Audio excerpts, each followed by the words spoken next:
All right, and we are live. Welcome, everybody, back to session 2 of Island of the Lost, the New Within the Fire saga. Um, before we start, we got a few things that we want to tell you guys about. You can go ahead and tell them about On the Edge of Shadow. Oh, hey, thanks everybody. Hey everybody, my name is Blackthorn. I am the narrator over at On the Edge of Shadow.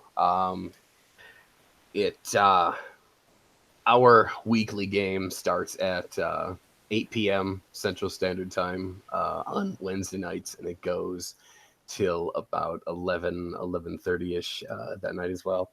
Um, the campaign itself is actually set in a dark age, a dark fantasy set in its Bronze Age. The world is called Arklanar.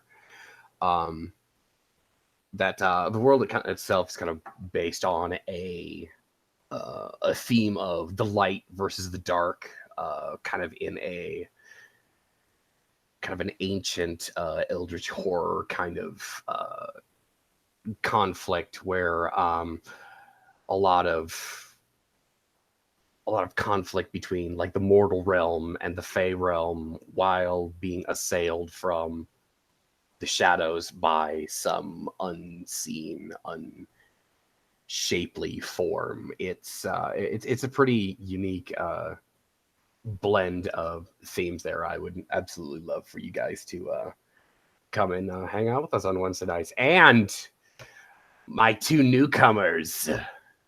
We've got Slotha here and Alan of Firestar Role Playing. I'm excited to see what they bring to the table. But without further ado, I'm going to turn it back over to Firestar over here. Go for it, man. But I'm going to jump in very quickly. Very quickly. So absolutely, guys, subscribe to On the Edge of Shadow's YouTube channel. That's On the Edge of Shadow. And check out those live plays. Those live plays are excellent. However, today, we are going to be playing a game called Within the Ring of Fire. That's right, Within the Ring of Fire. Get your saga book, 77 Thrones of Theological Codex, as well as Monsters and Men and Book of True Names. Within the Ring of Fire is the deepest, darkest fantasy RPG that will inspire you to tell the kinds of sagas that you've always dreamed about. Explore passions and politics, members of isolated strongholds, engage in trade as a spice merchant, sell your soul to a blasphemous coven, and explore the ancient technology left behind by the immortal trolls, who to this day linger down in the depths of Oubliette, or so they say. So that's going to be your main saga book. It's going to be the main book. You can pick this up on drivethrurpg.com. We're going to have links in the bottom of the description video, as well as you can pick up this next book. This is the best supplement book for any sort of fantasy game that I've ever seen, ever. It's about the divinities from Within the Ring of Fire, about the gods, because all our characters in this world and in all worlds should believe in the gods, because the gods believe in you. And we also have Monsters and Men. You've got all the species. You've got about 36 playable species from the base book alone. That's not getting into like half breeds or sort of scion advantages. So there's a lot to play. There's a lot to see. This is a really, really cool world. And yeah, guys, we're going to step into the flames. Set your mind ablaze as we step into the Ring of Fire. Give it away to Alan there, baby. Master Flame Tender. And make sure you subscribe to this channel right here. Firestar Role Playing, for all the best RPG plays and all the best Within the Ring of Fire plays you will find anywhere. So do that. So nice of you to join us, Ander. Jesus. Well done, mate. Well done. Yeah, I'd say that advertisement might even put Anders' advertisements to shame. But you hear that? You hear that, Ander? all right. Fey wine first. Well, without further ado, we shall pick up right where we left off. This time, though, Phil is back with us, and Phil, we're gonna have your character be just waking up. He was unconscious, basically in a coma last time, so he's not really familiar with what's exactly going on. But yeah, you're waking up after that vicious beating you received, and We will start off, and we'll go with Rockbeak. What are you doing when we come back to the scene? Well, Rockbeak is probably just getting up, coming out of his shell next to his tree, getting up and stretching, making sure that his tree didn't fall on him or anything. Nope. And I guess he'll go about getting everybody else up. You quickly find that you are the last one to wake up. Well, then I Which guess means his you job's left your done. shell. He's got everybody up then. Your tree is about halfway chewed through at this point. Good. It'll get there eventually. Can I see this tree from where I wake up from? Yes, you're like waking up, getting your so a little disoriented, and you still have your flower that Kel gave you that you're using. That I'm and- holding. Yeah, and you can see this half-eaten tree, like sitting maybe 10 feet away from you. I'm just gonna look down at the little. I'm just gonna look down at the turtle, just in like a bewildered voice, say, "What have you done?" I just look up at the tree and well, I was trying to eat through the tree. I'm not making good progress. I mean, you think you could do better? I mean, I ate through the tree. I'm just gonna walk over to the tree, carefully putting the flower into my straw hat, and caress the thing to see if, and then use the racial ability which I have, and try to like look down through its roots, look up to its branches, and see if this thing will survive what Rockbeak has done to it. It's likely it's gonna survive. He has put some decent damage onto it, but he's Okay. not like lethally wounded it, so to speak. If he keeps going, it's gonna die though. It's not far. It's basically on death's door. I'll put it that way. I'm gonna turn to Rockbeak in my character's voice because saving time. I think leave the trees to me. I just look back at my tree and all the work I put into that tree.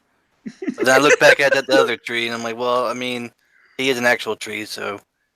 All right, fine, whatever. You get to be the tree man then. You are a tree man. I'm done with it then. Whatever. And I just waddle off.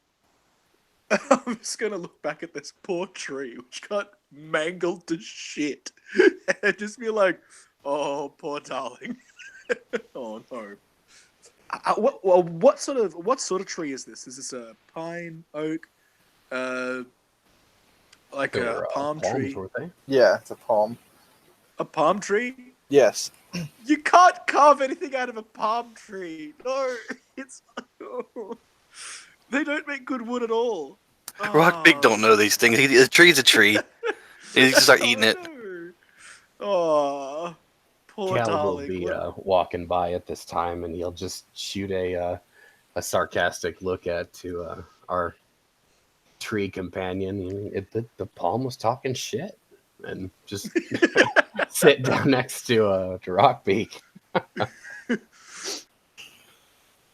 I'm gonna be like getting kind of excited, and to just start speaking to the tree in Thraxa. All right, as you just begin speaking to the tree, there's not much conversation. Oh well. That's As okay. you hear a rustling from up in the trees of this particular palm tree, as something large and round falls almost on top of you, Mr. Speaking Tree, as Aenir is actually just there, just whoa, shit, she's right there. She's actually just climbed up on this tree and is just huddled, holding onto the side of the tree, just having a look at the various fruits that it has, and just looking down at you with just confusion. What's he doing? I'm gonna roll to dodge out of the way of the falling thing. I fail. Can I hit you? I rolled for theatrical effect. All right. Ow. I'm gonna look at like the damage to the tree. Doesn't look like it could fall down at any moment. It's not quite that damaged, but it's getting there. All right. I'm gonna just look up to the tiny person and say, maybe go to different tree. I give you a bit of a strange look, but then I start to shimmy down the side of the tree quite easily, getting down quite quickly as I then stand at the base next to you, looking up at you. How tall are you again? So my character, if he stood to his full height, would be about 7'1.5", like 7.5 feet tall. But he never Wow. really gets above 5 feet because he's so hunched over. Wow. So I look up at you, standing only about 5'2", and with just big green eyes, just staring at you with wonderment. However, then as sort of look up at you, then the sun sort of begins to rise in the early morning. And then some of the sun rays catch my face, and then I sneeze. And then I just kind of scurry behind into a shadow. Oh, okay. Just like still next to you, but just away from the direct sunlight because. So I'm gonna ask, is like, sunlight uncomfortable? Yeah. I can look at you. It really hurts after a while. I kind of then start to massage my cheeks and my nose, which look a little bit sunburnt as it began to freckle up a little bit. And then I'm just pull gonna, the hood over my head. I'm just gonna nod slowly, and then go walking about slowly, collecting palm fronds.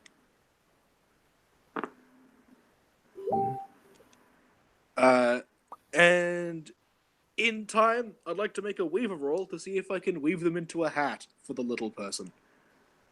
I go ahead. Okay. Oh, that's During an 8 during on this one. time. Yes, During this yep. time, Alan, I like to eat one of the strange fungi that I picked up yesterday that I haven't identified, and I like to be eating them slowly and trying to determine what the reaction is, my body sort of reaction to those things are. So I sort of start to figure out just through trial and error what they do. All right. Ooh.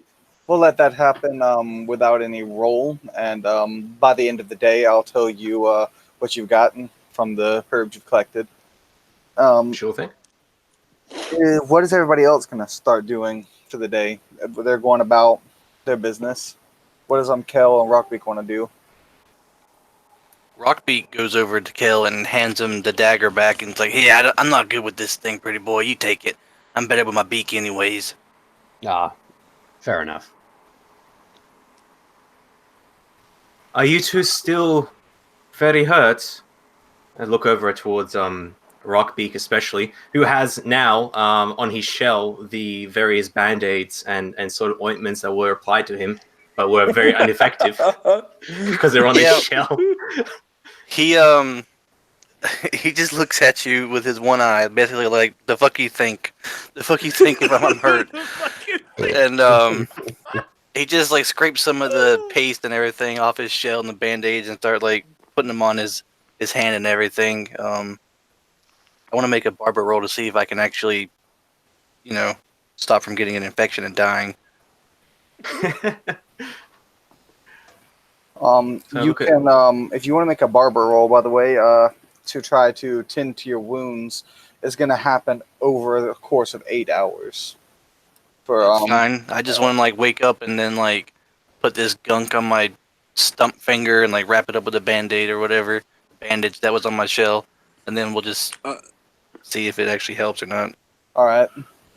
After the first 2 hours of me making a hat, because it'd probably take me about 2 hours, just collecting the materials. I'm probably going to go over and help the turtle person. All right. Because Because So I as can we're sort of elaborate. talking, yeah. So as we're sort of talking, I suppose we're just going to be talking to each other in the morning as we're trying to figure out what we want to do. So after Rockbeak starts to reapply the ill-placed bandages and sort of band-aids and wrappings and ointment, and then move over towards where Kel and Rockbeak are standing together.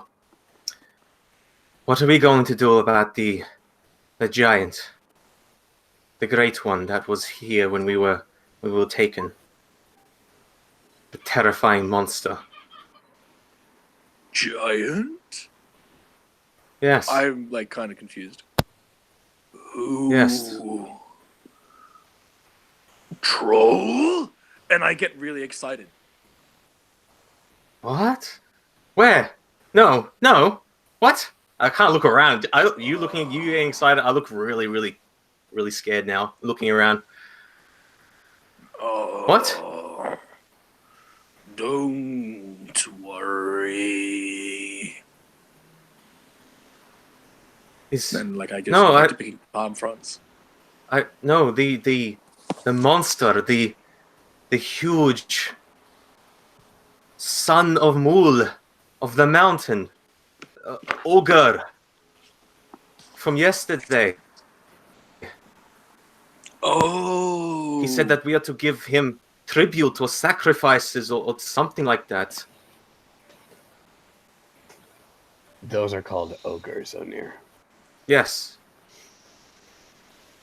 Yes, him. What are we going to do about him and his kin?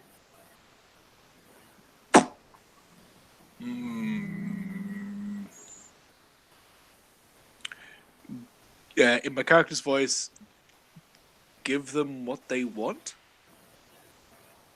But they want food, and I look over towards Rockbeak, and I look over towards Kel. I just kind of gesture towards them with a hand and shrug my shoulders. You will be eaten. Kel will be eaten. Rockbeak will be eaten. They are slow. You are slow. You are slow as well. Very slow sometimes. Ogres will catch you. I'm just gonna like get a sort of like lopsided grin because of my tusks, and just say, "They won't eat me." But they will. No, why would they eat you? They would put you into a fire, and they would use you to cook with the stew pot. And I get kind of upset. They're like, "Oh, this is a problem now." That's a good use for wood. That's all wood's good Yes. for. It's barbaric. I shake my head. Oh dear. I'm gonna pretend I didn't hear that comment. I'm just looking at our tree companion out of the corner of my eye with a devilish smirk. My character probably doesn't react. A quick question, Kel. Do you have any grades in academics by any chance? I do. Okay. Yeah. So it sort of will click for you that Inir, that's a Freyin name, and specifically it's a male name. Yeah. So it's I don't know, just an interesting sort of thing. It was sort of you'll realize it's kind of like the equivalent of like Stephen for a while. Yeah.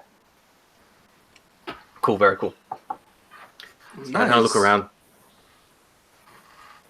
Well, yeah. After you. we need to After get you. someplace to hide then, because there might be another storm coming soon, and this will not help us. And I look over like the shabby sort of makeshift, very quickly hastily put together like lodgings or shelters. We need to find some place, maybe like I don't know, maybe a cave or something, or maybe a burrow or something. We need to hide, and you need to rest, and you need to rest as well. Otherwise, the ogres will come when they get hungry, and I'm not sure there's anything we can do when that happens. As far as anything, like if you're looking for something like a cave, you would have noticed that there is a large mountain on the other side of the island, and you've heard mention of a mine somewhere around there, but you don't know much Yeah. about it. So I start to draw. I grab a stick and I go over to like a small section of sand and some dirt, and I start to draw a little bit of the layout that I've managed to sort of get an understanding of in my prior sort of hunt from yesterday.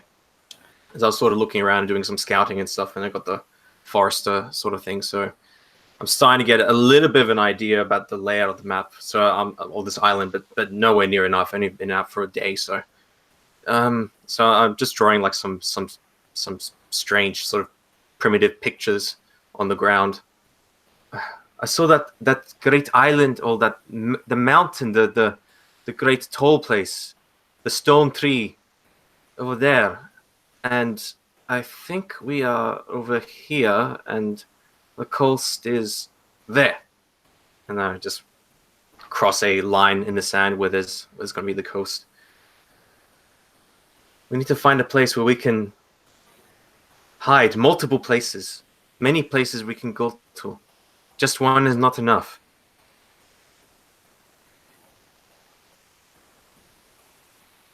In case we get separated. Looking over at Rockbeak and Kel and the great tree, kind of looking quizzically at what he's sort of wrapping, what he's doing with his hands, making the hat. With my index finger, I'll lean over and correct where her shoreline will be, and it'll either be closer or further away from our current position, since Kel's gone back and forth about a half a dozen times since you guys got here. Your coastline will be right here, actually. But you'll look at he kind of like stares into her green eyes for a few moments, and since you are I the most step healthy back. of our number, I suggest you be our best hope for finding another lair. I would not be opposed to sleeping in a sea cave as opposed to out in the open waiting to be set upon by other pirates. So, looking over at Rockbeak, judgment? Well, you can almost guarantee that if there's any cave in here, it's gonna be inhabited by something bigger and scarier than we are. So we better go there expecting to fight. Well, that's where your beat comes in, and you'll be up first, and you'll be biting the fuck out of everything. I just hold up my stump finger and my broken, like my bruised face. Like, I mean, I'll put up a hell of a fight, but I mean, I have faith in you, Rockbeak. oh, Kind of like hells. just dismissively, just waving at him. I have faith in you. You'll be all right. As you turn back to Ini, who's standing next to you, she's still like staring at you, just with genuine sort of interest. Yes, well, we can lure the beast out and trap it.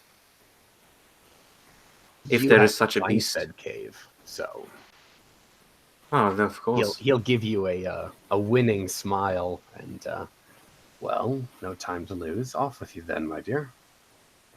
I mean, also we can use the dear lady to seduce some of the guards. Maybe get in, good favors in, get some weapons. Or pretty boy here can go in there and shake his ass around. I mean, we can get something going too. For a moment, I thought you were overlooking me and just not like teasing Anir sitting next to him. She's more beautiful than I. What? Oh, come now. He'll just wink at Anir. I mean, all your fae look the same to me. I mean, I wouldn't mate with you if you're the last people on Kvegathale, but that's just me. Oh, you're missing out, my friend. I'm just going to put a big finger onto the map and just like move it around, not in the sand, just pointing, and just look at the child and say, "Farms, where?" I look at Kel for help. Kel will do the mental math, look at their immediate area. He'll take a look back to the in the direction of the shoreline. He'll look down the path to where it looks like the larger village is, and then kind of look past it. Look back at the map in the sand. He'll draw an X. I estimate right about here. That's a good walk. Yeah. I'm a good farmer. Very good. Can get us food. Are you a good listener as well? Better vegetables and fruits than beasts. Vegetables What? and fruits don't fight back. I can't eat that shit. And neither can ogres. I just like shrug, be like, okay. I have a question, tree thing. First off, I what is have your name? answer. What did your mother It- call you? It takes If you long have a mother. time to. I was gonna be like, it takes, and then I'm just gonna shrug. And I wanted to say my name in character purely for the lulz. Do it. Sit Do your it. asses down. Oh God, we'll be here all night then. All right, let's do Oh yeah, 100%. it.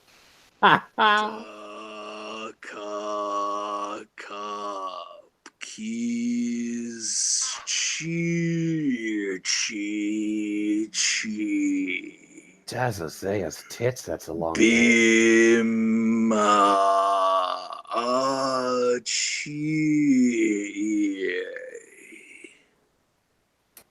Is he done yet? You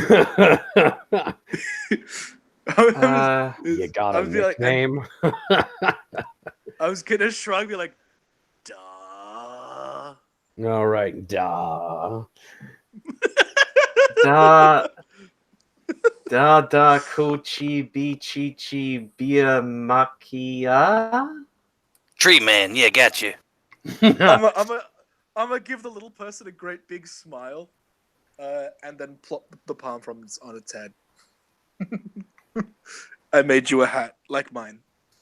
So sort of like duck, as if you're about to like strike out at me. 'Cause, like, maybe I said it wrong and you're just like going to hit me or something. So I duck and then just it floats on top of my head and gets caught up in Yes. my horns a little bit. But then Yes. I look up. Oh, thank you. And I'm sort of like struggling with it because I got these huge sort of like 6-inch like gnarled tree. Oh, yeah, I pine forgot kinda, about like, root those. like things. Yeah, so I start pulling it down, and I pull it, and it managed, and just after some jimmying, it affixed to my head because I just stabbed through the hat, the straw hat. I look around. Oh, thank you. I look quite happy. Thank you so much. And I take out like the deer carving, and I show you that, and I sort of like show you. I don't know. I keep showing it to you, but like I still have it. I'm going to reach over slowly and then with 2 fingers pat the child on the head. I'm then going to use my racial ability, Mr. Flame Tender. All right. Oh shit. No worries. Man, here we go. You just see me gently pat the little person's head, and then I kind of shift in my position, and then yeah, that's it. There's no sparks of light. There's no screams of the undead. It's just that happens. Oh man, I was hoping for screams of the undead. Yet. Ooh, yeah. ooh. Just Ooh, I like that. looking up at the sky, Alan. What is the weather looking to be like today? Just roughly. There are some of the gentle doves in the air that make up the clouds of Kvegathel, for anyone unfamiliar. All the clouds are spirits in this world. And they're just, drifting about in the sky, but there doesn't seem to be any thunderbirds or shower swans or anything like that. Just a normal, slightly cloudy day, but no severe weather looks to be on the horizon. So I look up at the sky and then kind of squinting and then shade myself from the hateful sun, or the hateful burning sun. Okay, I'm going to go have a look. Maybe I look around. Does this place look to be secluded? This current place that we're in. Yes, based on your Relatively. description, you guys wanted to make camp a good ways away from the village. So yeah, it's somewhat secluded, like you're kind of in the forest, so to speak. You're not like out in the Yeah. open or on the beach or anything like that. So That's good. someone would have to be deliberately looking at you or accidentally stumble across you, but they're not just going to be walking along and just see you sitting here. Sweet, that's awesome. Okay, so I look around. I say, okay, I'm going to go to the mountain. It's a long way, but I'll go have a look and maybe find some caves or a burrow of some kind. I'll be back as soon as I can. We'll see you tomorrow then. Maybe. Be safe. Become completely deadpan. Since you have Forrester, I'll let you know you can get a rough guesstimate that it will probably take you at least a day to get there. It's pretty far Yeah. off. We need to find a place to hide. I'm thinking so. So yeah, I'll start heading towards that direction. If I come across any land features that look sort of like hilly, sort of craggy, sort of like rocky outcroppings along the way, or some cliff sides along the coast, maybe I'll sort of head towards those directions. But as if I don't start to see anything, then I'll eventually just resolve to make it to the mountains. So yeah, I'll be probably gone for a long time. All right. What do the rest of you want to do? I am tending to Rockbeak. Yeah, make me a barber roll as you tend to him. He failed his role earlier as he wasn't able to really fully comprehend what to do and what to his severe wounds to tend them and whatnot. I got an 11. Yep, he's in the quick, so he's gonna need at least a 15 to help them. So even you can't do anything for him at this point. He's too grievously wounded. Oh well, that's 8 hours of the day gone. So you and Rockbeak basically more or less just sit together, checking himself out pretty much for the most of the day, trying to find out what's wrong with him, trying to find out what to do. But even putting your heads together, you can't quite figure it out. So what does Kel want to do for the day?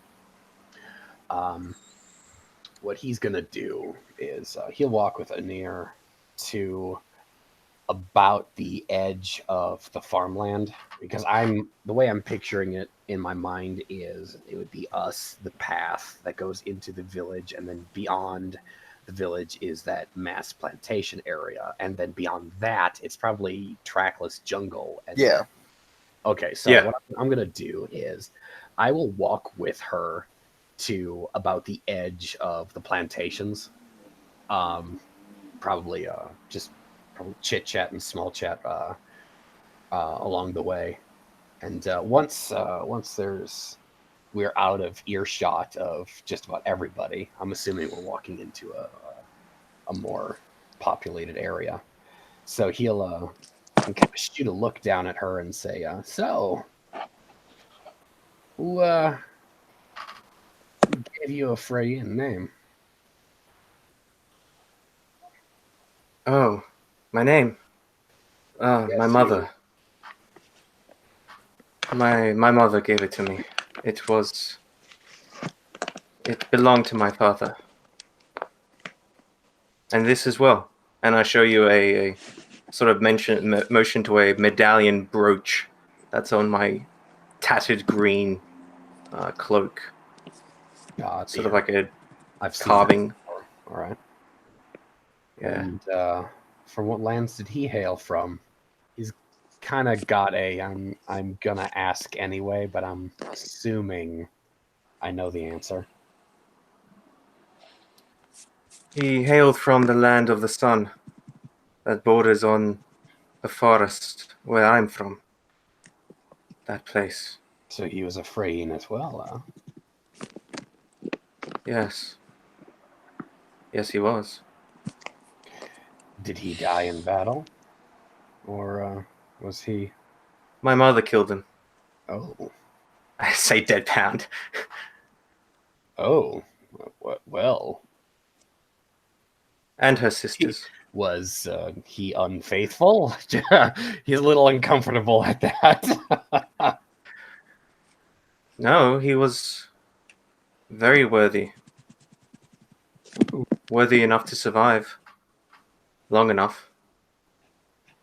I'm just kind of hopping along the trail, kind of darting behind trees, melding to the shadows, and then occasionally you see some green eyes staring at you from behind, and then there's nothing, and then another tree, and then I'm there walking, kind of like weaving through the underbrush.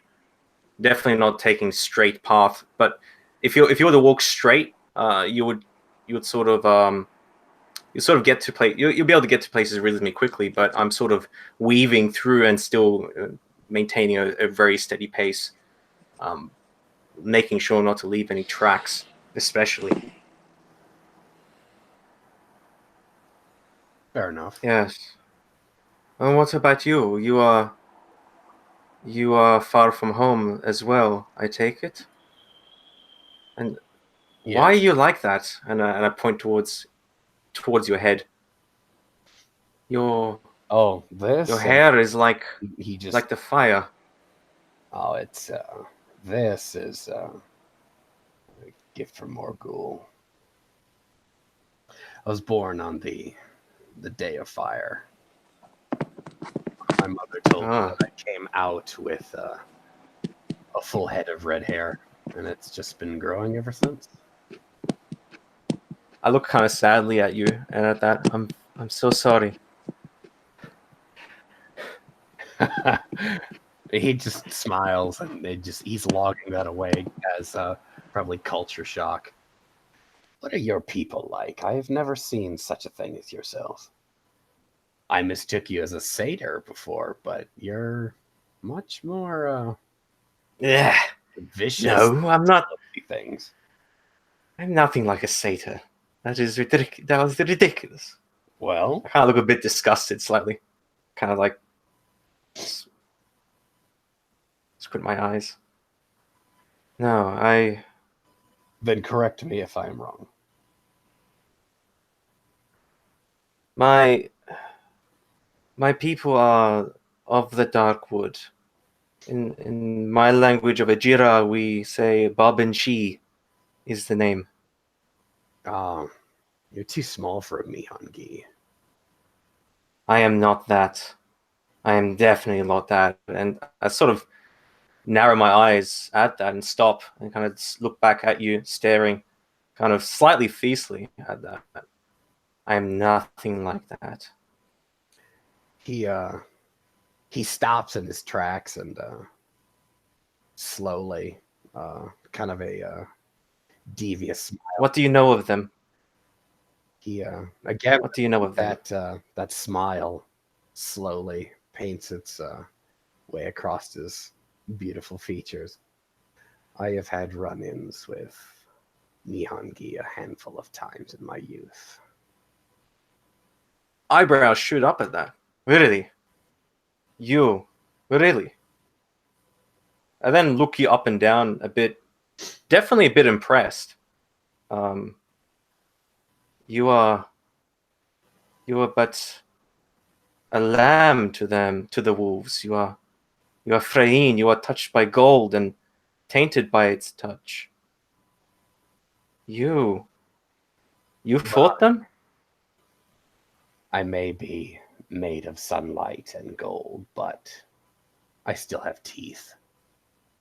And I'll make with Kel's pretty powerful hands. He'll kind of make it like a hand gesture, like he's strangling someone to death. But he Yeah, doesn't- white knuckles. I see. Well, that is good. You'll need that if we are to be fighting ogres soon. They ogres also stand ravenous. tall. They are not as impressive as their size likes to deceive them. And then he kind of gets this this far off look, like longing look, as he thinks about that ogress prostitute that he left in the great city of Bale. Oh, excuse me. Yeah. Ogres. Terrible thing. Yes. Sorry. Please continue. Shut up, Phil. You're not there. You need to get some rest. You are weak. I can see it. I can feel it as I step a bit closer, kind of like clutching these black taloned claws, clutching my cloak together. You are easy prey. Very easy prey as you are right now. You need to be careful. One of those gorgeous red eyebrows kind of cocks and he looks your tiny frame up and down, and he goes, "Well, don't threaten me with a good time, small thing." I look up and I kind of give you one of these looks. Oh, Jesus! Oh no! That's it, right on the grass. Yep. I think Oh you found the perfect spirit for the neon geese in that photo. Sorry, Oh the my Momoa God. scene. In that photo. That is perfect. The absolute perfect So- visual representation. Oh shit! I wish I had my web. So I definitely Anyway, sorry. Continue. so I definitely I look you up and down and yeah, definitely when you step close, you're huge and impressive and formidable, but there is that creepiness, especially in the darkness of the underbrush as we are here, that sort of otherworldliness So you're to Anya as she kind of looks at you. She's basically looking at you as if you're food. Ooh. He hold on, hang on a second. Kel is about 60-40% scroused.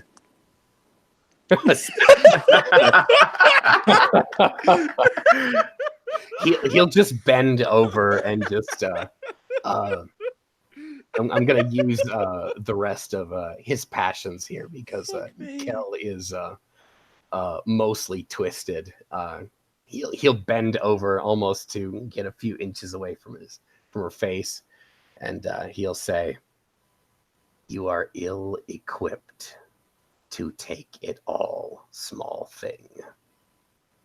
But once I am healthy, we should talk like this again." And he'll wink. I'm gonna use a bit of my guile. See if I can throw some seduction your way. It's getting Don't hot in forget here. to add your Hang on. bonuses from attractive to that. Oh, Jesus. But also if you have penalties in the quick, that's also gonna Yeah. be a negative. So gonna I will tell be- you what I got, and Alan, you tell me what my penalties are. I got a 27 on the die. your penalty is a Nice. 5. Your penalty, is that including your bonuses from attractive? I've put 2 points into attractive, so That's that's a plus 29. 2. All right, and you're going to get a -5 from the quick. So you So got you're 24. 24. which is an extremely Alright. good roll. Yeah, very, very. Okay, yeah, so I look up at you and you sort of give me that look. I flush over a little bit, my red cheeks getting even slightly redder as I look up at you and sort of awed by you, hands trembling slightly. As I step back for a second and then step forward a little bit, kind of drawn in, and then I need to go. And it just takes all my willpower not to just not to do terrible things right now. As I barely rip myself away from this. John, you mind if I put in here? Yeah, sure. Just as she says that, Kel will draw his right index finger on the just the center of her chin, all with upper neck under her jaw, kind of like making her look into his eyes. Yes, my sweet thing. I think you'd better leave now.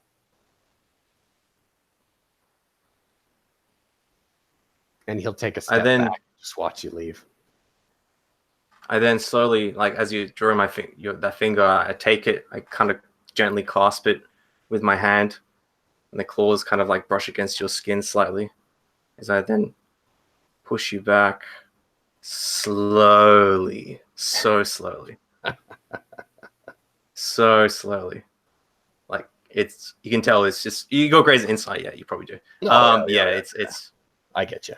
Yeah, it's kind of like a dog is just like trying to resist not getting the treat.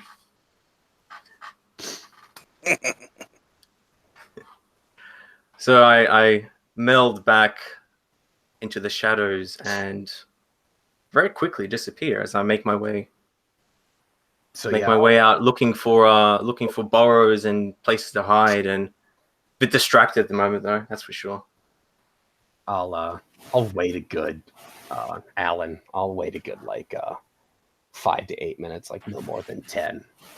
Kind of looking in the direction that she disappeared, and I'll glance at the sky. And is it morning yet? Still? Yes, it's Okay. kind of like early morning. Like it's Okay, a so couple it- hours to noon, basically. Oh, it's still closer to dawn then. So Kel will actually take the long route, the long scenic route home, and he'll keep his eye on the horizon, kind of taking in that fiery golden ball in the sky, and he'll nonchalantly blow a kiss to the sun, and I'm going to take in the lay of the land, the farmland, how many guards there is, kind of do my own advanced recon. What do you want me to roll for that? It's going to take me several hours to get back to the camp, so what do you want from me? Let's go with a streetwise roll to recognize guard patterns and who Ooh, might be a guard and stuff like that. Oh, that's only a 14. All right, it's not bad. Like you get a pretty good idea of what guard patrols what path. Then at the same time, you're like, well, this guy was just over here, but then he didn't come back for a while, and then another guy patrolled more frequently than he should have, and you can't quite make sense of it, but you do have a basic idea. Guards go here sometimes, etc., but you don't know like advanced details of their routes.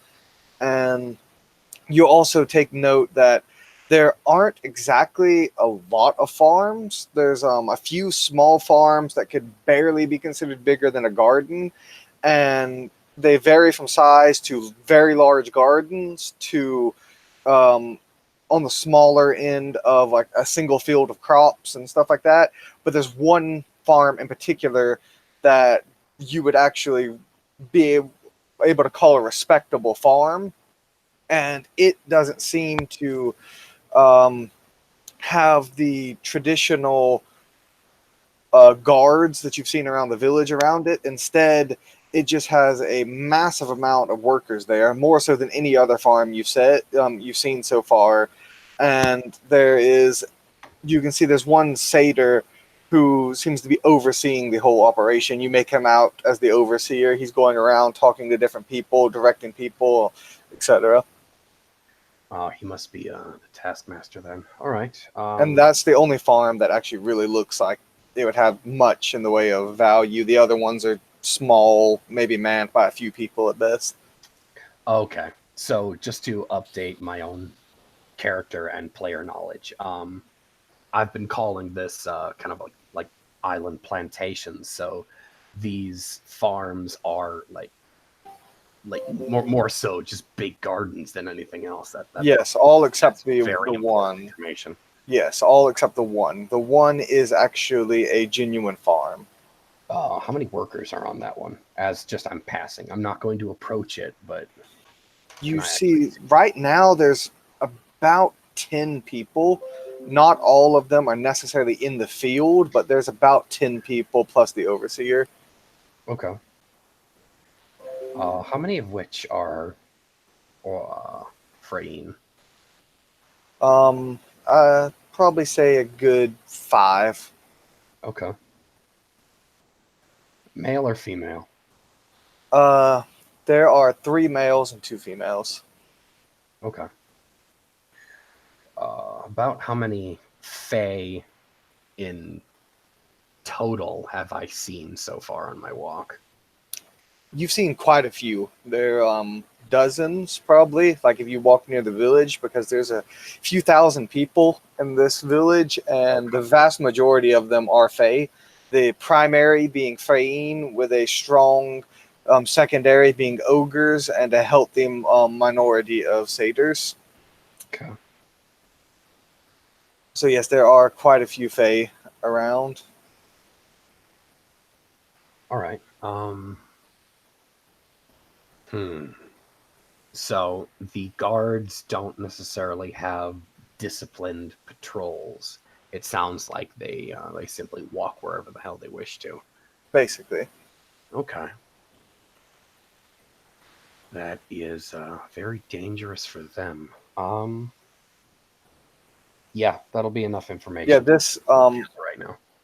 and just about the guards themselves is that they are, they're blatantly not like a formal militia. They don't. Some have what looks to be makeshift armor, while others are just wearing normal clothes, and their weapon quality varies greatly between them, and it's just all very ragtag and makeshift.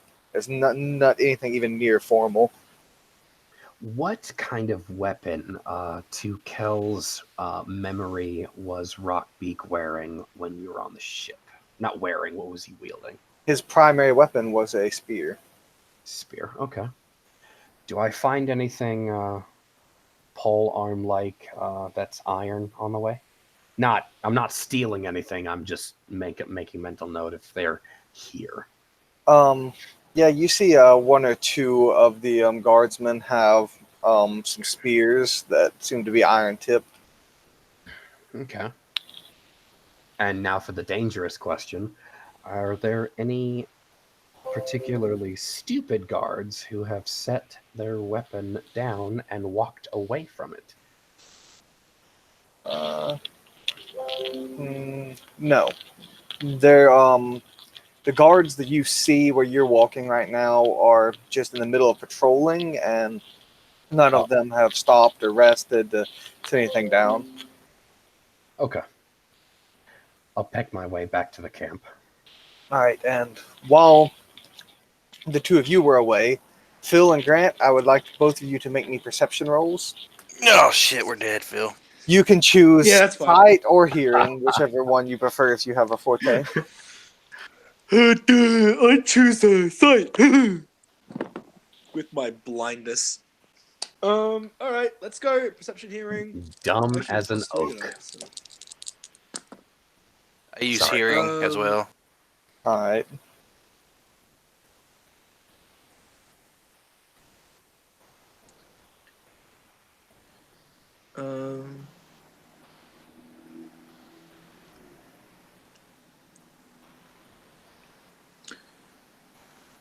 That is, I have a 19, and I'm minusing from that. A 19, minusing 3 from that.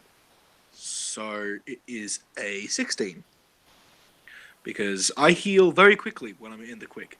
I heal very quickly even when I'm in the quick. All right. So both of you are able to make out a noise that you can distinctly tell are footsteps crunching leaves and twigs coming from some bushes and underbrush off in the near, very, very near to your camp, uncomfortably close to your camp. I am This is while unhappy. you guys are working on Rockbeak right now, doing your barbery. I am going to look at Rockbeak. Oh, well, put my face in his general direction and put my hand over my tusks. Being like, and then shake my head slowly.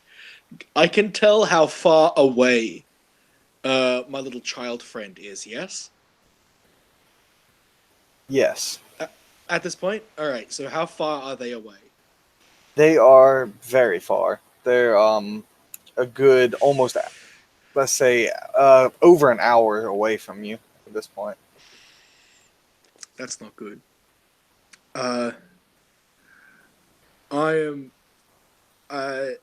Am I anywhere near my staff, my walking staff? Yes, you're in camp, so you're nearby the few Okay. belongings you guys have at hand. So I'm going to, while remaining incredibly still, reach out slowly to pick up the staff. I'd like to make a stealth roll. All right, go ahead. So you're gonna try to Come on, stealthily pick up the double eights. staff. Yes, and also try to not make any noise or anything. All right. That's a double 1. All right. I'm not even kidding. Go ahead and describe how you turn this into a critical failure. Then describe it for us.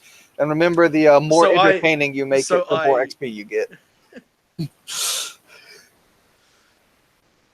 So I'm going to slowly put my hand out towards where my staff is, and as I'm doing that, I like my feet kind of twist on a bit of like wet leaves and stuff, and I put my hand directly into where, like tripping over, put my hand directly into where the fire was, where we made camp for the night. Did we set a fire? I can't remember. I was asleep. I can't remember either. Yeah, I wouldn't definitely not have done a fire. No way. That's terrible. Yes. Kel, did you make a fire? I remember doing so. Yeah, it's mostly embers at this point. Yeah, but I put my hand directly into the embers. Ouch. And yell out in Thraxa, "Fuck!" All right. But What does Rockbig do? He sees his treatment companion falling into the fire. Is he on fire? Is he burning? His hand got burnt, but I'm not gonna make him take any damage from it though. It's just it hurt basically, but he's not on fire and burning. I get up and I'm like, "Don't worry, buddy, I got you." And I go over there and I start urinating on his hand. Nice. nice. All right, sick. So I'm kind of on the ground with a painful and soggy, smelly hand, but I'm not. That's the thing. I don't mind a bit of urine, so that's fine by my account. Oh shit, dude. All right, so have the footsteps stopped? You know, I don't even care. My character wouldn't know at this point. His hand hurts too much. I don't even care at this point. Ow! In Thraxa. I have no grades in Sing, but I'm yelling it very loudly. Rockbig doesn't speak Thraxa, does he? That's a negative. Yeah, so he just hears him screaming in some foreign Yeah. tongue he's completely unfamiliar with. I mean, I can assume. I mean, Brockby can assume what he's saying. You know, I mean, if I burn my hand and somebody pees on it, I'm probably gonna say the same thing. So So you're mimicking me saying fucking Thraxa. Okay. Alright, sure. I love how like the first word you learned of the language of knowledge is fuck. yep, just fuck. Oh, 100%. Okay, so right. So I take I'm guessing 5 points of piercing damage from an arrow which is coming out of the trees, yeah? No. You Oh, okay. you both well, I'll say Rockbeak, you're too concerned with your hand right now. But Yeah. Rockbeak, you notice the footsteps and the rustling in the bushes have stopped. Ow. Could I discern if they were like bipedal or if they were like a four-legged creature? No, you did not roll good enough to get that much description. You knew they were there. Also, but that's about it. Also, FT, I've taken point of damage for the fire hand because that was my intention all along. Whenever I roll double ones, I make it so I lose health, All right, that's fine. which is really brutal. But okay. All right, so Okay, so yeah. yep, you're on the ground screaming with a burnt hand. Rockbeak, the footsteps have stopped. They did not go away. I'll make a point of that. You know, they did not leave. They stopped. Well, after I get done peeing all over his hand, I'll look in the general direction of where the footsteps were coming from and see if I see anybody. Make me another perception roll. This is a sight roll, isn't it? Yep. So you're gonna take that I have a negative. negative. Shit, I can't remember how much negative it is. Wait, do you have poor sight? He only has one eye. Yeah. His left eye is just a Oh, hole. fuck me. Yeah. Between two of us, we have one eye. Oh, fuck me. Why did we get left alone together? Why? You left the blind guys by themselves. Yeah. I mean, yeah. All right, so that's a -5 to your total roll. Yeah. All right, here we go. I get a -2. Oh, fuck me. All right. You see absolutely nothing but forest and just bushes and trees, and that's about it. I'm gonna kind of get myself up, and with my other hand, grab my quarterstaff. All right. I'm like, I'm just gonna say to Rockbeak and Desizian, not try to hide anymore. It's just like, be ready to defend yourself. Well, also, sorry, that takes too long. Defend yourself. All right, Rockbeat just he's just like lowers his head and like puts his feet like into the dirt and he gets ready and he sticks his arms out and he's like, come on then, you fuckers. And I'm gonna stand with my back to you, with my with my quarterstaff held horizontally, with my still one good hand. What language you screamed that in, Rockbeak? That's Zays. Well, fuck it, I'll scream it in every language I know. So that's Zays, Thuban, and Tahulian. All right, so you just start cycling through every I language. just start cycling to him, just telling him, "Fucking come on, bring it." As soon as you say it in Thuban, you hear the footsteps again, but they seem to be going away, and they're rather quickly going away. That's right, you fucking coward! Get out of here before you get the business into my beak. You say that in Thuban as well? Yep. Apparently they are scared of my ferocious Thuban. All right, and you hear the footsteps Hey. quickly run away.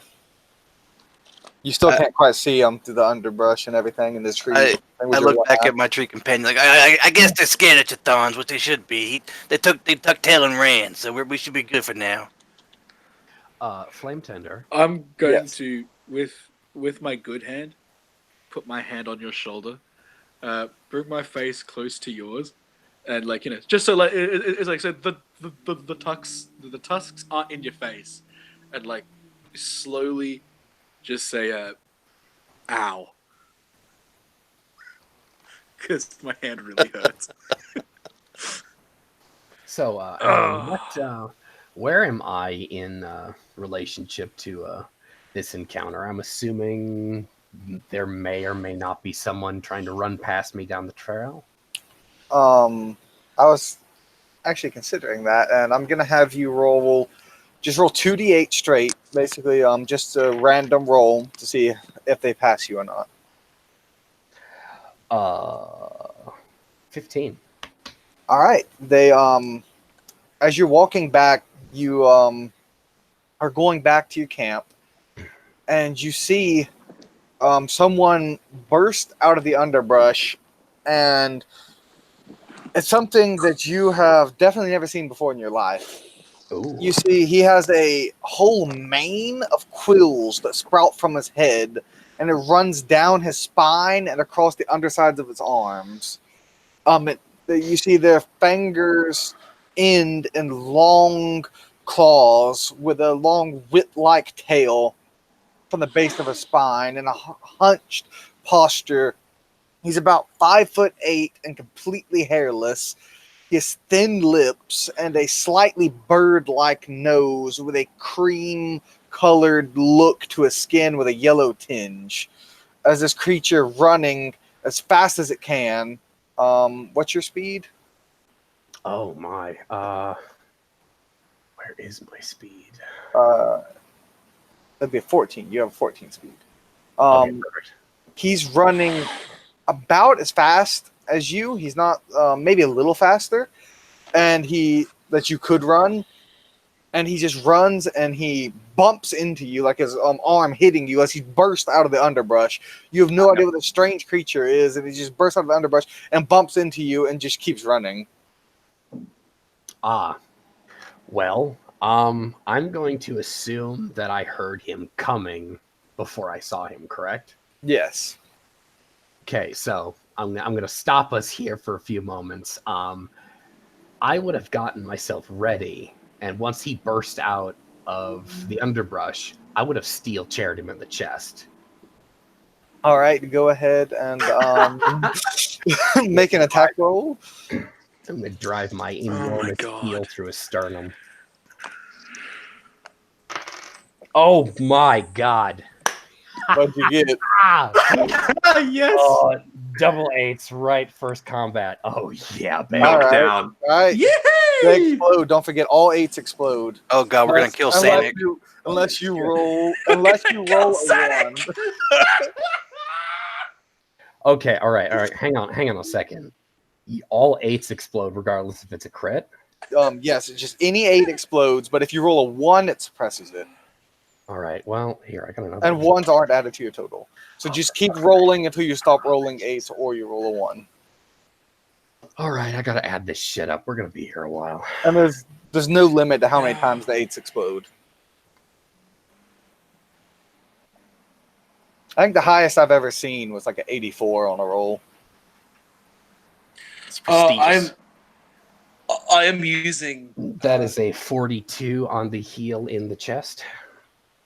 All right, is that Please tell including me I broke his sternum? All right, is that including your negatives from the quick as well? No, I'm just giving you the straight roll. What is All right, what is 42. my penalty for now? So I can 5. okay, so either way, I knock the absolute shit out of him anyway. All right, and do you that's just a straight roll. That's not adding your bonus to hit or anything like that from brawl. To brawl? Wait, are you skilled in brawl? Hang on. If you don't have any points in brawl, that is a -4 plus your dexterity modifier. So I added it up for you, and you got a total of 36. I got him. Yes, you did.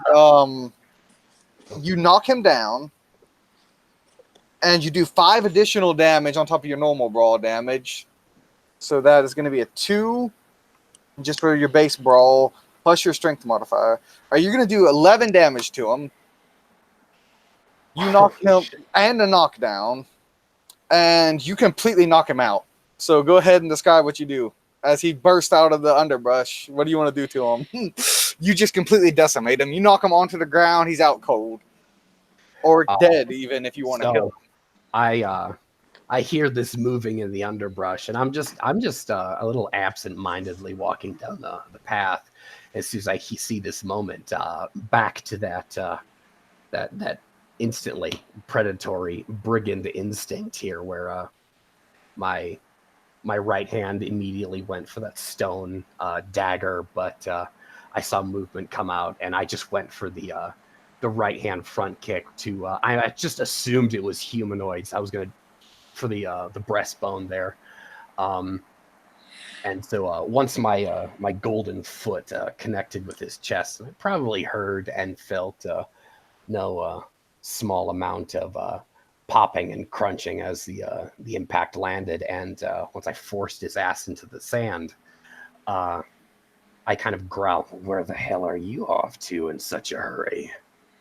And I just kind of wait there for a few moments, not necessarily listening to him. Not waiting for him to move, respond, and I immediately think I killed him.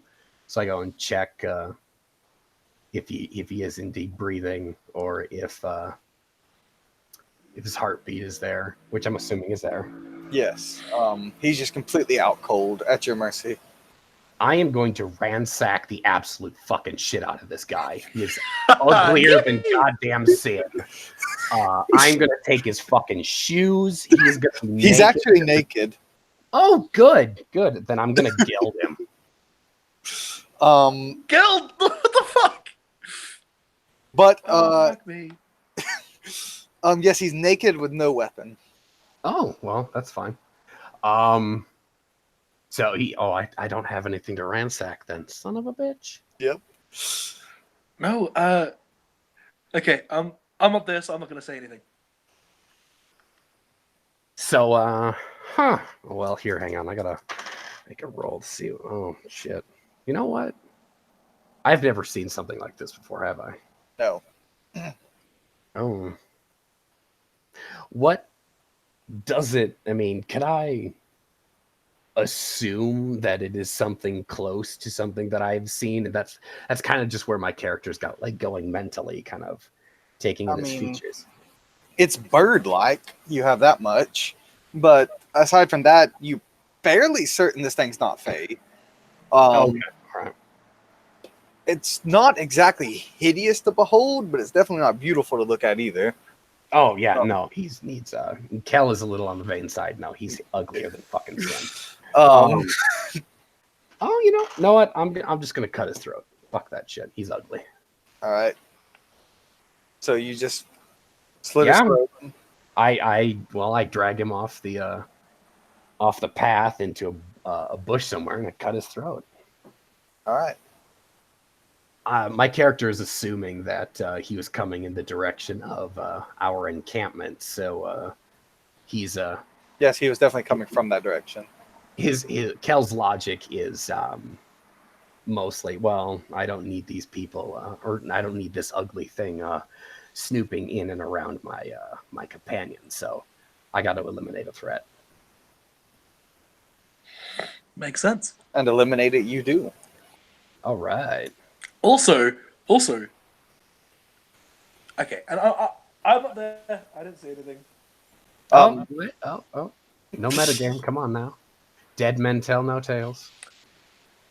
Well, yeah, I'm basically ammed at this point. I got like 1 health gauge left again. So, Kel, I'm guessing you continue on back to the camp after you dispose of the body in the wilderness. Yeah, of course. Well, I don't drag it off into the middle of nowhere. Probably just into a ditch. All right. So we'll go back to Grant and Phil. So you guys just heard the thing, whatever it was, run off that was hiding in the underbrush. So what are you gonna do now? Do you just want to sit back? Go back to barbering, or? Yeah, I just sit back down and continue with the last barbarian roll. I would start working on my hand, but at the same time, We'll make it with the same barbarian roll. All right, so you guys go back to trying to tend to Rockbeak, just ignoring what's going on.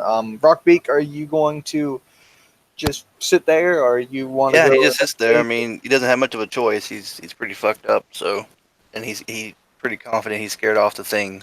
So All right, maybe let's say like 10, 15 minutes later, after the thing runs off, Kel returns to camp. So go ahead and you guys can play out that. So, boys, Uh, have you had anything interesting happen in the last hour or so? yeah, I scared off something. He went a running. Yeah, And I'm kind of talking I with my should put up my bloody hand. dagger at this point. I think I may have found a butt-ass ugly inbred bird thing on this island.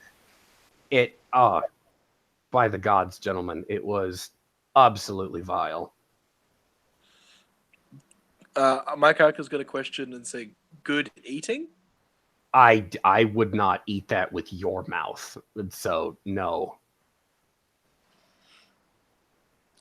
I'm just gonna shrug. It's in a ditch just over there. I'll tell him where it's at. I'll point to it. Rockbeat kind of pushes him aside and eagerly gets up and starts hobbling over to it, licking his little beak. I'll follow him over When there. Rock, my character's actually gonna attempt to just put his hand on Kel's shoulder and like try to stop him. And let Rockbeak get a little while ahead out of earshot. And I'm just gonna say to Kel, be kind to child. The child. Oh no. I was quite kind. He'll smile and then wink.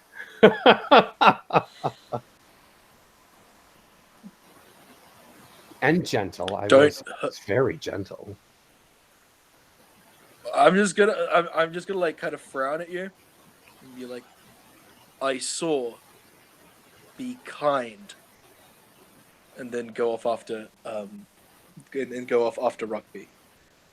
Yeah, by the way, Rockbeat kind of walks like Danny DeVito in Tim Burton's Batman when he's Penguin, and sort of like Dick Van Dyke Yes. in Mary Poppins when it's a penguin thing. He kind of waddles like that when he moseys off. So just for reference. That is I so love how, like, perfect, Grant. Oh my god. I love how it's simultaneously terrifying, but also like, oh god. Ooh. Oh no, man. All right. I have revealed information about my character. No, just wait. All right, Rockbeak, you go over in the general direction you were pointed, and you see the thing as I described before, except you notice it has its chest looks like his chest is literally caved in a little bit, and it has a slit throat. He doesn't even really care about that. He goes in there and starts eating it. Does it taste good? Does it taste like shit? I mean, It's very tough and leathery.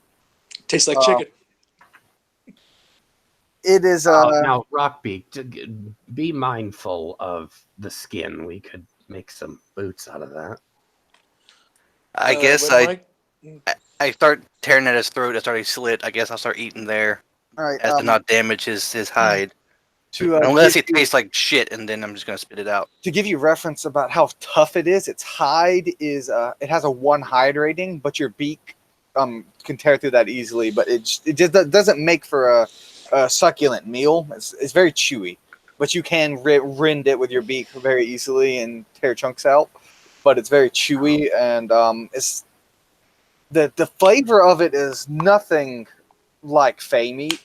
It is very bland and dry and tough, and you wouldn't say disgusting, but it's definitely not tasty either. Well, I guess I'll get a mouthful and then like tear some out for later and chew it like my beef jerky or something, just to keep chewing it, to keep my salivary gland, my glands just salivating. So I'm just chewing on it, something to do. I'll pass that dagger on to make it easier for him to cut pieces off of him. And that was a pretty good description that you gave. Basically, it's a lot like, imagine really tough beef jerky with almost no flavor, and that's basically what it is. He gets his mouth full and, maybe have a little handful of, some tendons and meat left for later, and then he just backs up. Like, all right, I'm done. You can do what you want with this ugly son of a bitch. Actually, hold on. I'm going to have you make an outdoorsman roll. Oh, well, here we go, guys. Oh shit! Woohoo! I believe in you. Believe. Love how. All right, I'm in the quick, and I have no outdoorsman, so it's like a negative 400. That's a -9. All right, here we go. Oh, you're I'm gonna alive. butcher this carcass. Here we go, guys. Negative Oh 4. no, it's just -2 again. All right. As you're rending into it, biting into it. One of the quills from the thing actually Oh, stabbed yeah, you. here we go. Make a conditioning poison roll. Oh, fucking course. God damn. Does it Grant. poke me like in the face, like around Yes. It pokes you right in the face. my? You hear? As I start, I fall back on my shell, feet flailing in the air, trying to pull this giant barb out of my face. Kel's gonna God, he's gonna grab his shell, hopefully around the spikes, pull him away, and try and get that quill out of his fucking face. Rockbeak, roll. I don't know what's It's, happening, so I'm like, got my. It's gonna be a -5 to your conditioning roll as well. But I have +5, so it's just gonna be straight 2d8 then. yeah, and if you have any conditioning forte and poison, you can I roll do. that with it. Oh, All it's right. gonna be +2 then, I guess. Yeah. All right, I guess 10. My boy. I'm just screaming. I've been hit. Ah, just at the trees. Alright, so I'm swinging with my quarterstaff, blindly, not knowing what's going on. One moment, please. I just need to make a roll to see if I can beat Rockbeak real quick. And yep, all right, Rockbeak. Yep, is well, poisoned. Yeah, this is great. Oh, Your face starts becoming irritated and inflamed, and Of course. you're going to now receive a -2 to all your rolls for the rest of the scene. I'm fucked, guys. Fuck me. All right. I'm Good still luck, trying. guys. I'm trying to pry this barb out with my one. My hand has been maimed. There's one finger less. I can't get a grip on it. I got blood and viscera already on my hands and my mouth, and I'm trying to grab at it. I'm on my back, and I'm being dragged by Kel. I swear I've been shot. That we're being attacked from the forest. I don't know what's going on. I got one eye that always got blood and sweat all in. I don't know. He can't see nothing. He's just screaming. I'm gonna pull that. Quick question: Rip a band-aid off. Is Anair safe at the moment? Yes, at this very moment, yes. Okay, good. So I'm gonna touch my flower, which is in my cap. Racial ability. Yep. And then go over to Rockbeak, and roll a first aid barbery thing to try to get the barb out. All right. As you're going over there to try to help Rockbeak, you see Kel just grabs the thing and rips it out of Rockbeak's face before you can even get Just there. lets out a blood curdling. Oh no!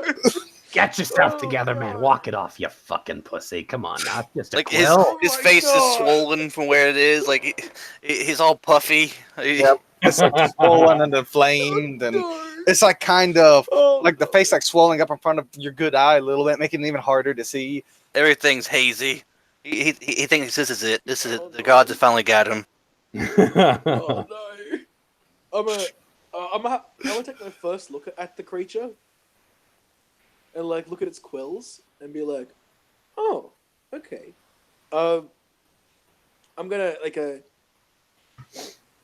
all right. I'm gonna Kel, how are you holding? Are you holding your knife? Is it in a pocket or something? The dagger is stuffed into the belt of his loincloth. Kel is kind of wearing a very Conan the Barbarian-esque pelt that not a pelt, a loincloth that's kind of stained wine red, and he's got a really broad kidney belt on it, so it's kind of stuffed into that. All right. Is it metal? I It's probably got some copper plates on it, but not enough to be armor. Just it's clothes. He does have a metal small hand shovel on him that's made of copper, though. Oh yeah, that's my trowel. No, about the dagger. Is that a metal dagger? No, it's stone. It's just a napped stone dagger. Oh, awesome. So I'm gonna reach over and gently take that from your belt. Not trying to stealth it or like sleight of hand it. Just be like, you're doing something else. I need this. You're kind of going for his junk, so Kel's just kind of looking at you like, whoa, what are you doing? You just want the dagger. All right. I give you a weird look now. I'm just gonna say, look up. It's like Rockbeak, look after. And then I'm gonna go over to the dead thing, and I'm going to kneel next to it, and offer up a prayer for this noble creature of the forest. And then start harvesting stuff from it. All right. Do you want to like butcher it or skin it, or like what are you trying to do to it right now, or harvest its quills, or like what are you trying to harvest? I'm looking to harvest its quills first, and I want to take a very long time to do it and be slow and careful. All right. Give me an outdoorsman roll, and I'll give you a +2 to it for every hour you're willing to spend on harvesting it. But remember, you still already dedicated 8 hours to helping Rockbeak from that last roll as well, so factor that into how long you Yeah, so I'm just going to spend about an hour looking after this little thing. All right, so go ahead and give +2 to that roll. Yeah, no worries. That's a +3, -5. No, -6. There we go. So minus... Wait, no. Hold on. What's in Outdoorsman again? Outdoorsman is Enlightenment. Oh, okay. Oh, so that is a 13. Also, because you're taking so much time, I'll let you not bother with the negative that you have in the quick, because you're taking your sweet time. Oh, awesome. Awesome. So it's fucking 17. All right, so you spend a great amount of time and effort and carefully and meticulously harvesting each of the quills. It's going to take you a good hour or more as you slowly take them off. And they're in there. They're not meant to come out. They are like firmly attached into his body, so you have to really cut them out like around the base with the stone dagger and harvest them. What is Kel and Rockbeak going to be doing while he's harvesting these quills? I'm going to be jealously watching our tree companion gather the poison quills, because that's exactly what I was going to be doing had someone not done so. But once I'm satisfied with Rockbeak quieting down, I'm gonna smack him on the swollen bit. You'll be all right. Ah, you bastard! He just rubs his face and he waddles off like to a nearby tree, and then he just goes into his shell and just sits there. Keep in mind, for the rest of us in the scene, Kel was mostly laughing at Rockbeak's pain. He was concerned that he didn't want his friend to die, but he was laughing like the frat boy asshole at a bar because you just like hurt yourself or fell off the curb. So yeah, no, wait here. Let me fix you and I'll smack it for you. Just walk it off. All right, we need to find a healer. We're gonna go back to Emir now. So Yes. this is, you've been traveling for a couple of hours now. We'll actually say you're getting probably about halfway between the village and the mountain at this point. And the terrain is slowly changing from being forest to almost swamp. Oh, wow. So, are you going to try to keep going and trek through the swamp as well? Yeah, so I know a little bit of swamp, so I am surprised to see something like this, and even a little bit encouraged by the look of it, because swamps are certainly have like interesting things, interesting fungi especially, and other ingredients. So yeah, as soon as I see the swamp, I definitely want to have a peruse towards it, and carefully, very carefully, look around for any sort of other strange like fungi or mushrooms or strange looking plants that I can slowly start to acquire a bit of a collection of like some sort of apothecary sort of items and ingredients. As you're doing that, make a perception roll for me. Sure. Is it going to be hearing or sight? Sight. Okay, so it's for during the day, so it's got -1. Okay. So that's going to be a total of. It's going to be a total of an 8. All right. Oh, sorry, 9. Make that 9. All right. You spot something slowly emerging from the water. It is obvious that this thing's trying to sneak up on you, but you've spotted it. Nah. You see it is a large slug-like creature, and it has 4 small arms, 2 on its torso, like the top of its torso, and 2 midway down its torso, and then its body extends back into a long slug-like body. You see 2 large, stalky eyes that extend almost a foot from its head, and in one of its hands, it wields a small club as it slowly crawls out of the water, trying to creep up behind you. My heart almost stops, catches in my throat. My eyes go wide as I quickly then just begin to bound away as this thing almost snuck up on me. I just barely caught it. I bound away as quickly as possible away from this thing. All right, it is much, much slower than you as you quickly back away from it. Yeah, and as soon as I get some distance, I want to sort of have another look at it from the distance, see if I can just inspect it and see what it's trying to do.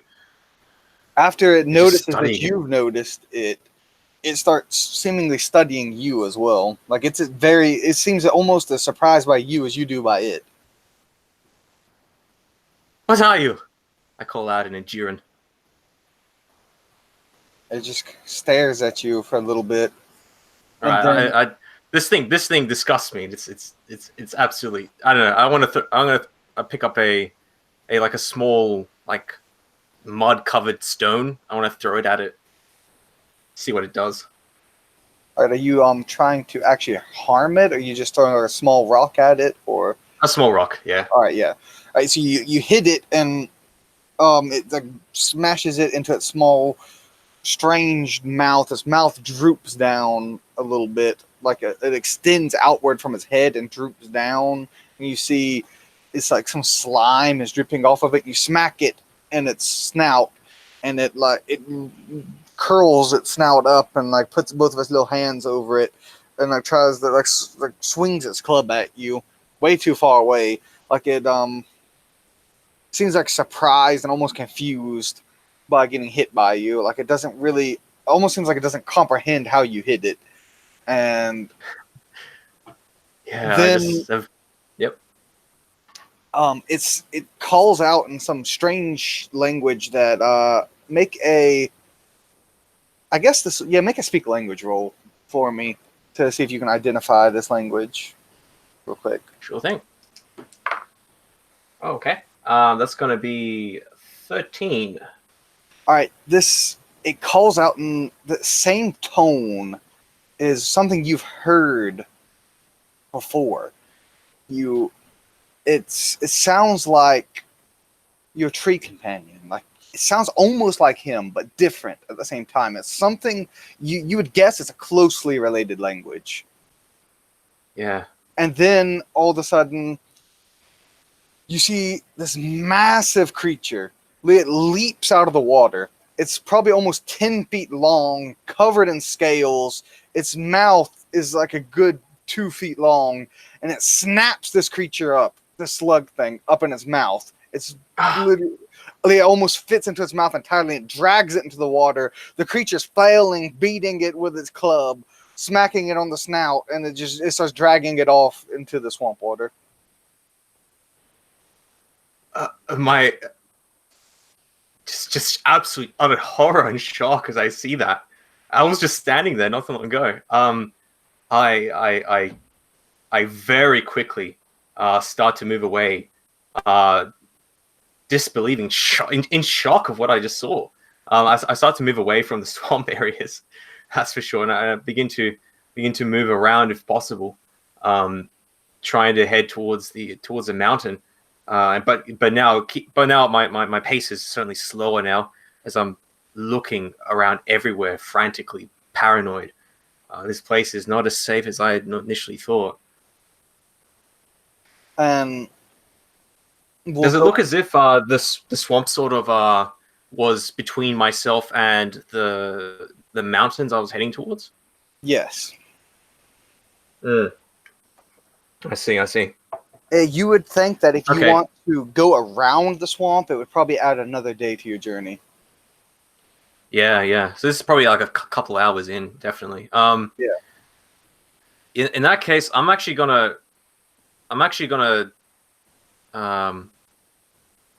It's taking too much time. I can't be away for too long. I need to find another place. Focus over there, towards the ocean. I start to make my way towards the ocean, towards the sea, sort of. Basically, if I was heading north towards the mountains and I came across a swamp, I'm gonna instead try to head west, so that I can maybe hit the coast, because I'm thinking there could be some like cliffs, caves, or rocky features. I'm looking for highlands, sort of rocky highlands, and other crags that you could reasonably get like solid shelter beneath. So All right. I'm gonna abandon the quest for the mountain, I think. And as you continue through the swamp, heading into the west, about another hour of trekking through this swamp, that's much larger than you originally anticipated it to be. And as you continue through, you actually come across something off in the distance in the swamp. You can see it vaguely through the trees that twist and turn, and the trees make odd shapes in this place. Some of them are like almost in an S shape, and others they sprout up and then split out, and then their splits split out, not quite into branches, but something thicker, like almost like the thickness of the tree trunk even, but they're massive trees that just keep sprouting forward towards the sky. And there's vines everywhere. Like there's like vines covering almost every single tree, dangling from the tree. You see snakes periodically slither into the water and swim off. Fish jumps and makes a splash in the distance. You hear frogs all about. And then in the distance, can you make a perception sight roll to see how well you see this? You see something, but I've been determining how well you see it. Sure. This is going to be a total of a 14. You see something that you swear looks like huts, maybe. You can't quite tell what they're made of or what is inhabiting them, but you think you see movement, and you see what looks like some type of buildings. They look crude from this distance, but you can't quite tell what they're made of. It seems like in the center of the swamp as well, even though they're slightly raised on platforms between the trees. Interesting. I'm a little bit hesitant. Nier is thinking perhaps it's some sort of bog witch of some kind.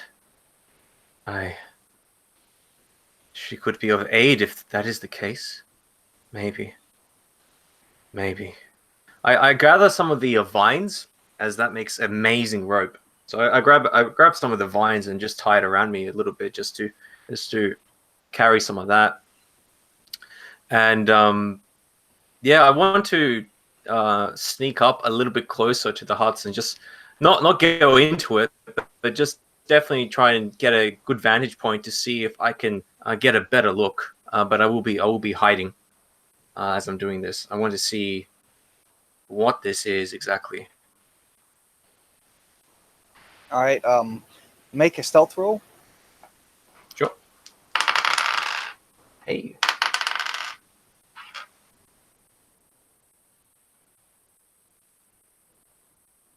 It's going to be a 24. All right. You sneak on up.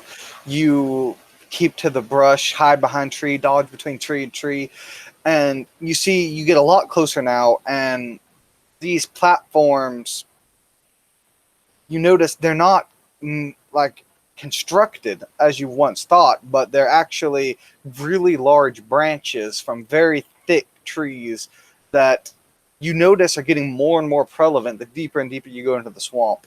And on these giant, massive, huge branches that are thick enough for you to walk on in some of these trees, these like massive, huge trees. And on top of them, there seem to be small huts weaved out of the various plant matter from the swampland around here. And between those huts, you see more of those slug-like creatures crawl about on the branches. I scowl at that. These things. It looks to be basically a village, if you didn't know any better. Interesting. So I study the village a little bit and see if see if how many of them there are. It looks to be like 20 or 30. Yeah, like around there, around, yeah, around that rough estimate. You would probably say around that number, about 20 of them or so. Interesting. These things look like they can bend wood. If these things were to bend wood into a ship for us, maybe we could get off this place. Interesting. It's so foul. I kind of wince my nose slightly, crinkle my nose at them. I'm climbing this tree and just hugging it tightly as I'm gonna have a good vantage point above and look around and make sure I can sort of remember the location as much as possible, trying to recognize some of these features, as it's very useful to be able to escape from prey. If you can lead them into another village or another sort of domain of another animal, you can cause a lot of chaos and escape. So I sort of commit this place to memory, and then I begin to slink away and attempt to head towards the coast. And from what you can tell from your surroundings, this village seems to be almost dead center in the swamp. Interesting. But you continue on uninterrupted any further, and it's just getting nighttime. Aramon's eyes are just rising in the sky as the twin moons rise in the sky as you reach the coast, and you are along the coast and down the coast a ways. You actually see there's some cliffs further down the coast as it starts going up. Like there's a slope, like as you see the land, like you're downhill basically, but down the coast you see there's some cliffs over there. You would guess that you could be able to make it there. You might have to spend the night there though, unless you're willing to trek back through the swamp at nighttime. But you would be willing to make it there to those cliff sides. It looks like traversable terrain, at least for me it is. That's okay. That's good. So I a bit tired, but still able to keep up a decent pace. I then recognizing that this could be a good place to hide. There's some cliffs over there, and we can find an alcove or a ravine. Yes, this would do. It's by the water as well. Yes, I kind of look over the water for a little bit. I think I need to go back. I'm going to start to make my way. Essentially, what I'm going to try and do is basically like a triangle. If you look on the map, I sort of headed towards inland, towards the mountain, and then like crossed and went to the west from the swamp, followed the swamp, and then hit the coast. So I'm sort of making a bit of a triangle back to our camp. All right. So I'm going to be traveling through the night. It looks like, which should be a lot easier now for me. Yes, definitely. It's a massive relief to be out of the sun. For the rest of you, I will have all of you make conditioning rolls as you spend the rest of the day in camp, relaxing, tending to your wounds, etc., and harvesting those quills, of course. So, Phil, since you're the one who harvested them, put down on your in your possessions that you have a bundle of quills now. Bundle of quills. I'm going to be sharing them with anybody else in the camp that wants them, as well. So All right. I guess it's I'll put it on my sheet, but it's more of a communal bundle of quills. The All right. communal quills, if you were. So you can make your conditioning roll as well, Phil. Rockbeak, you failed. Yep. Your wounds doesn't matter. 2 barber rolls and a conditioning roll later, and Rockbeak still isn't feeling any better. And that quill is finally starting to subside, though, as you go to sleep. The inflammation is subsiding. It didn't quite last as long as you thought it would. I'm sure you're rather thankful for the fact that it's slowly going away. You still feel terrible, though. Fucking bastards.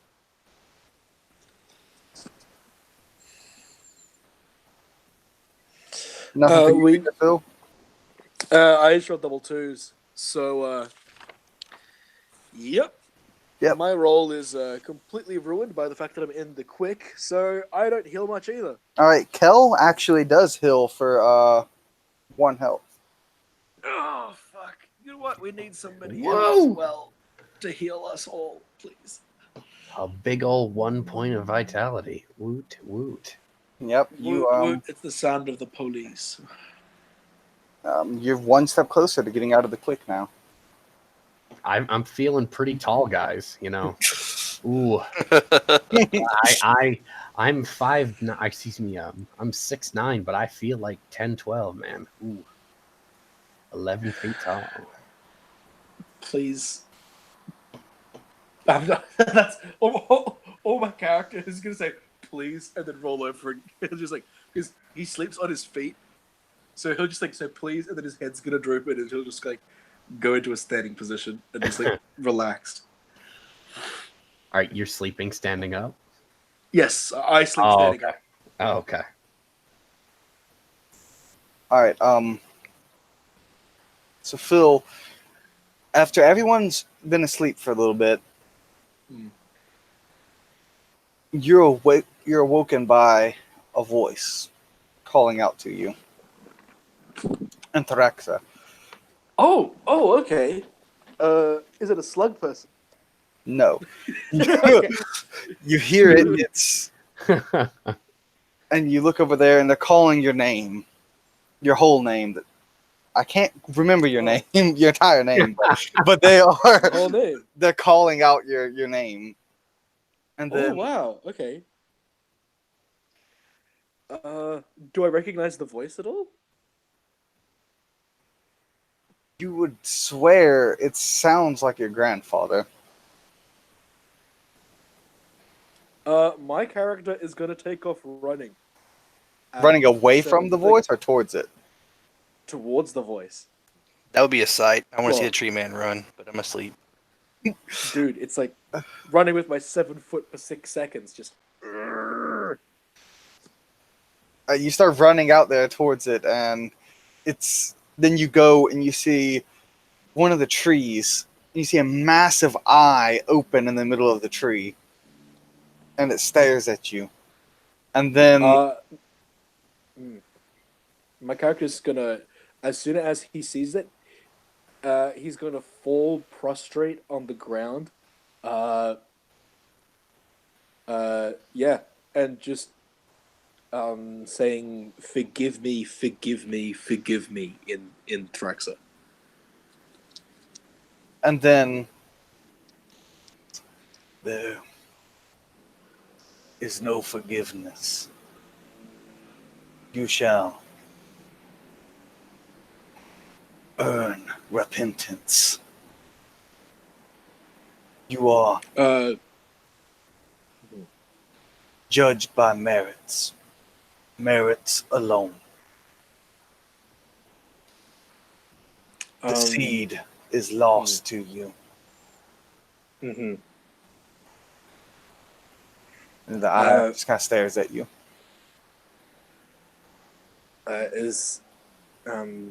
I'm going to say, not strong enough, not fast enough. Send another for the seed. I can't. I am not worthy. You must prove your worth. Prove your worth. I have no worth. I have no worth. Send another. I beg you. He will come.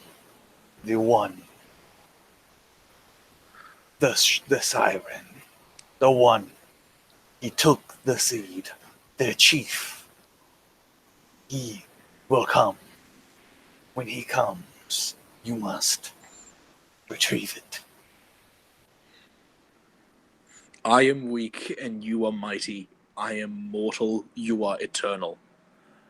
I will do everything in my power to free the seed. My power is small. I have friends. Please, please, forgive me. Use them. Use all. Use everything you have. Use it all. You must retrieve the seed.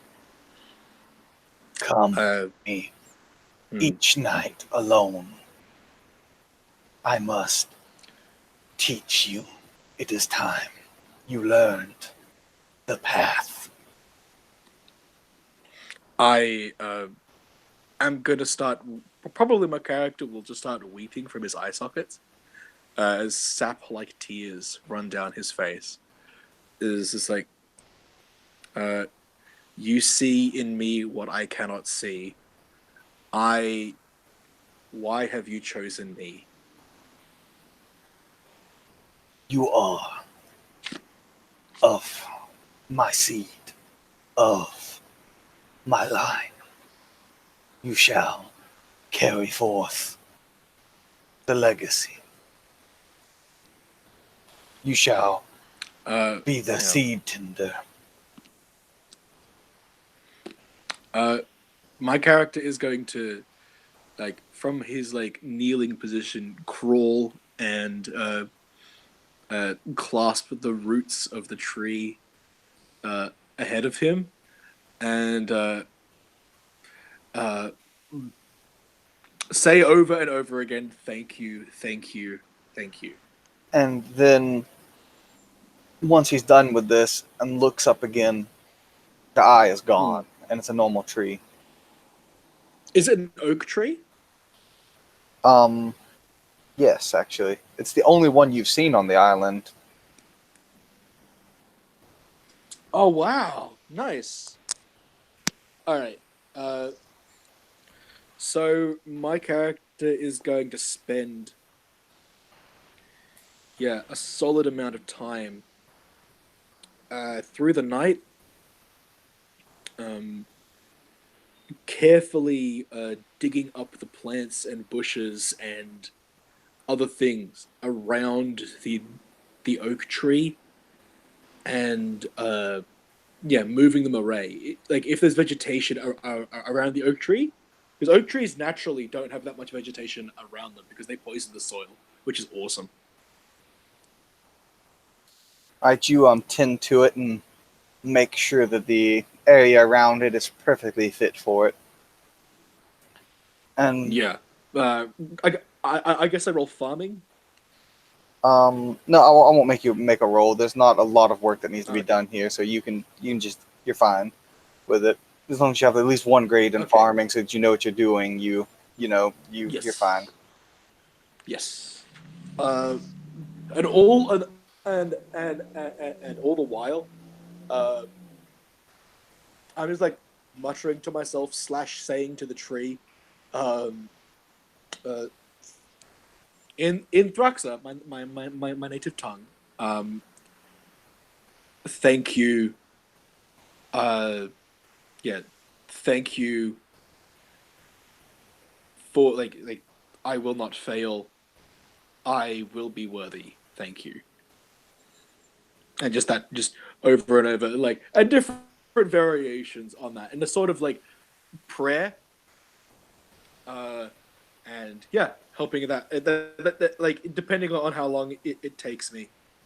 But if I finish before dawn breaks, I'm going to essentially stand as close as I can to the oak tree, caressing it, and then using my racial ability on the oak tree, and then essentially going to sleep as close as I can to the familiar bark, with the scent of oak, and like just like doze off, because it reminds me of like my family, reminds me of something where I would call home.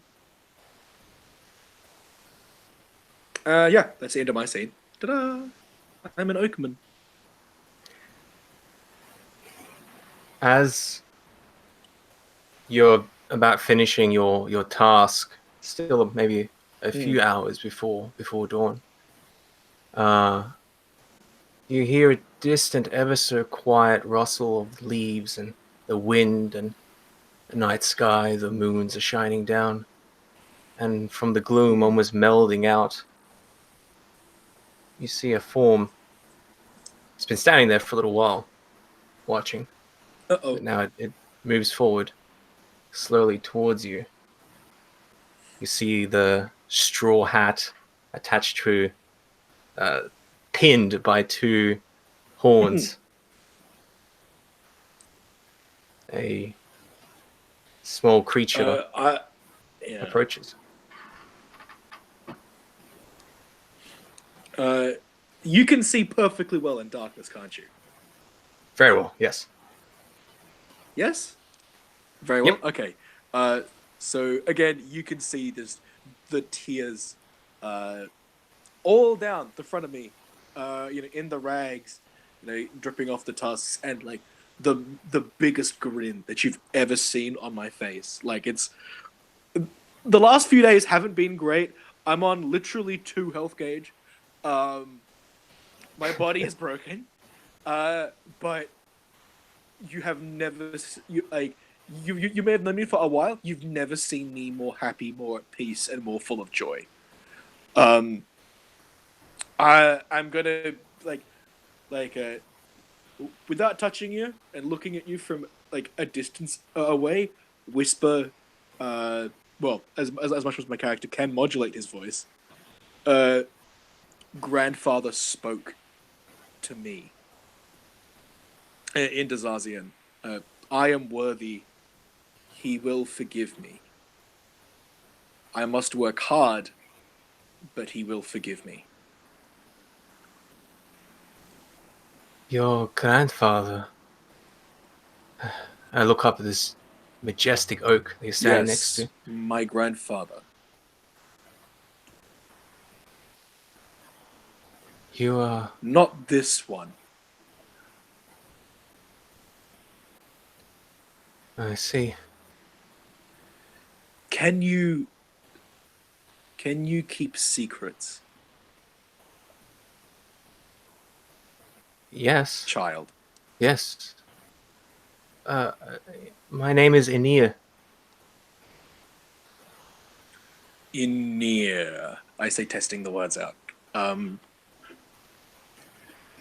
gonna like get down Yes. to your level, and like beckon you closer.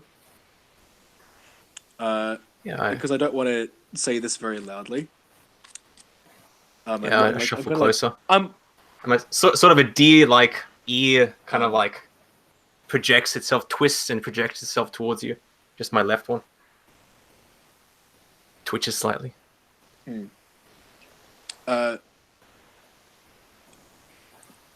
gonna say this.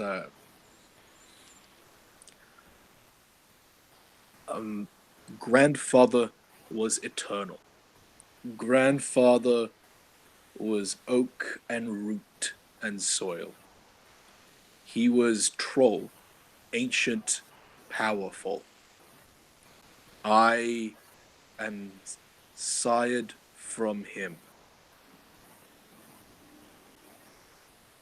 I lost seed from grandfather. Uncle was lost. I must find. We are children, both. I will help you. Will you help me? This amazement washes over my face. You are of the trolls? Is that it? There's shock and awe on my face as I look up at you. I am orc and troll. Beast and tree. Plant and person. I Wow. am young. And I just stop and it's like, how old are you? And I just like stop and like kind of like look at Enia. I believe 120 cycles now. I believe. But you are like, small. well, you are big. You are big like the ogres, My but kind live for 1,000 cycles. How long do you live?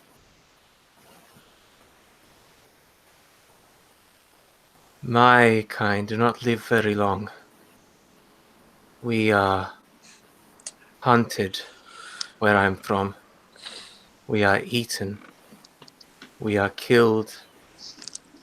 And we kill. It is a different life. Not like that of the I look ancient really forest and the trees.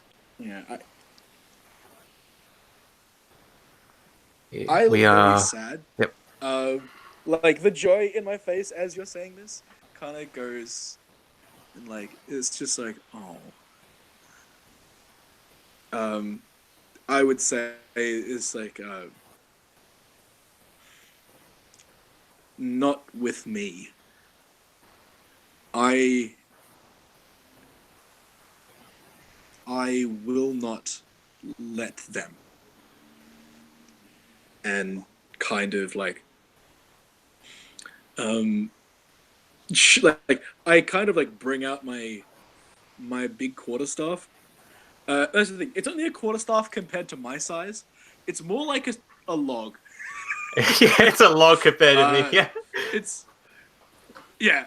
I'm just going to just like because I've been leaning on it all this time. I'm just going to bring it up into the air, and like and then I'm going to bring it down on the ground, on like in like a place where I've like cleared around this tree, and this is the fastest you've seen me move, definitely. Probably the fastest you've seen most people beside you move in a long time. Wow.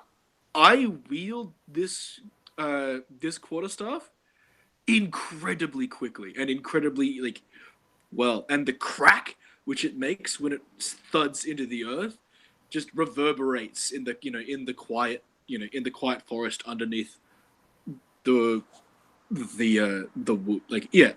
in the quiet underneath the moons with the trees. Like probably birdsong stops as well because it's I'm very good at this. It is something which I am good at. I look up at you in amazement and I say, I'm just gonna look from where I smacked into the earth. yeah, go ahead. Okay. I was like, you are safe with me. I look up at you in amazement as your grand display of your prowess. I look at you and say, well, you are of the wood, you are of the trees, you are of the forest. Yet you're so kind. You are so gentle. I rub my sort of a taloned hand across your forearm where you're holding your staff. What? Why? Why are not all the wood, all the trees, all the places? Why are they not like you? The forests where I'm from, the trees shade us, they protect us, but they also house dangers. What must I do to get such a blessing? To be able to so the trees themselves protect me.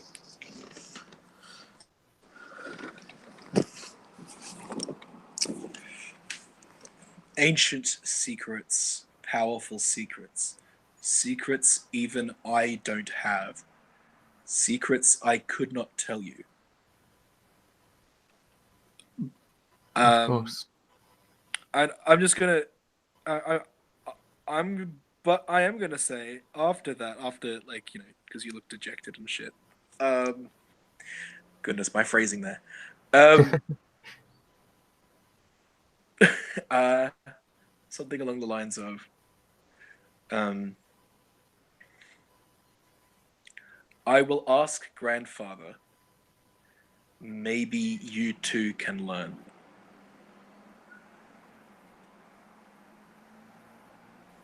I've heard a little bit of the gods. My family, my tribe sisters, we never prayed to any of them.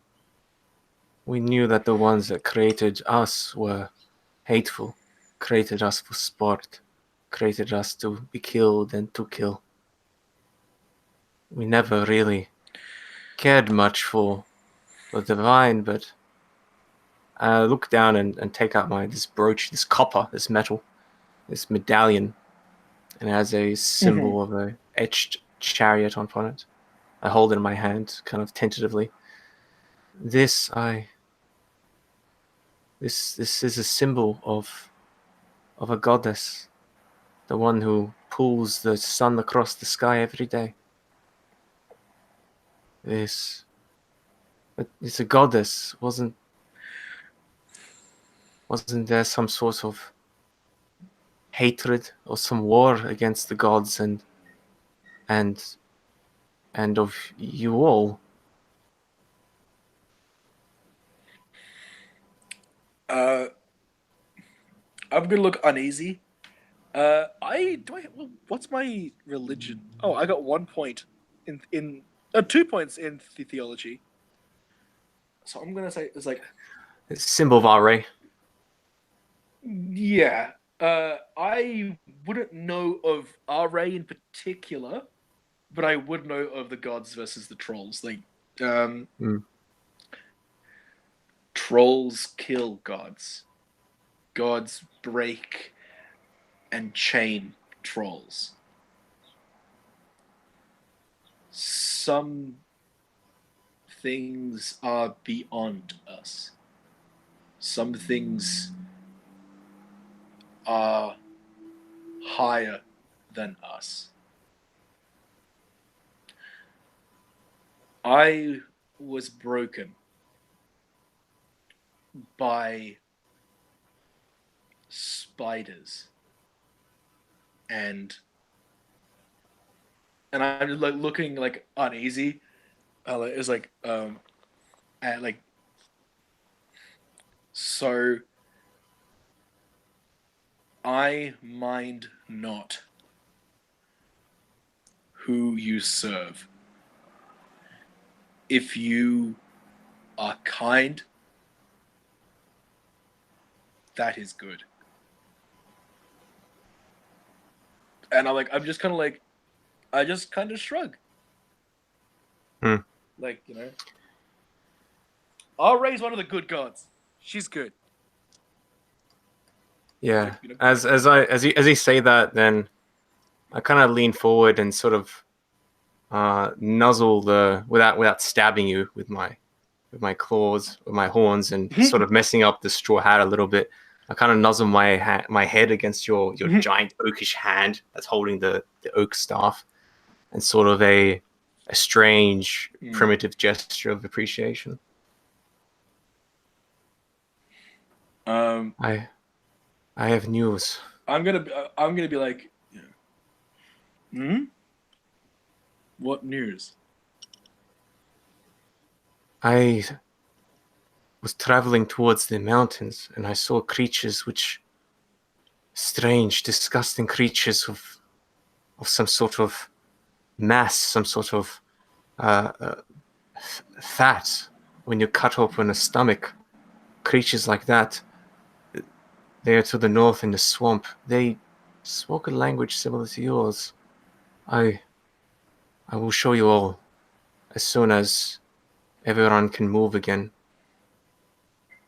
Is everyone else asleep?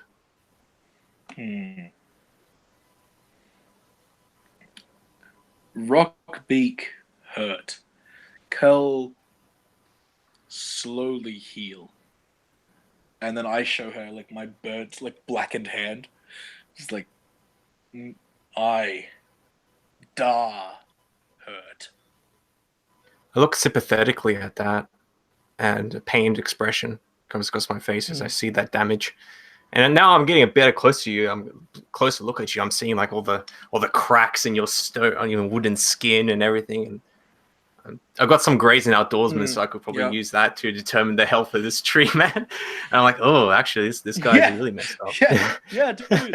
Yeah, that'd work. So so I kind of inspect you. Like there's like my blood.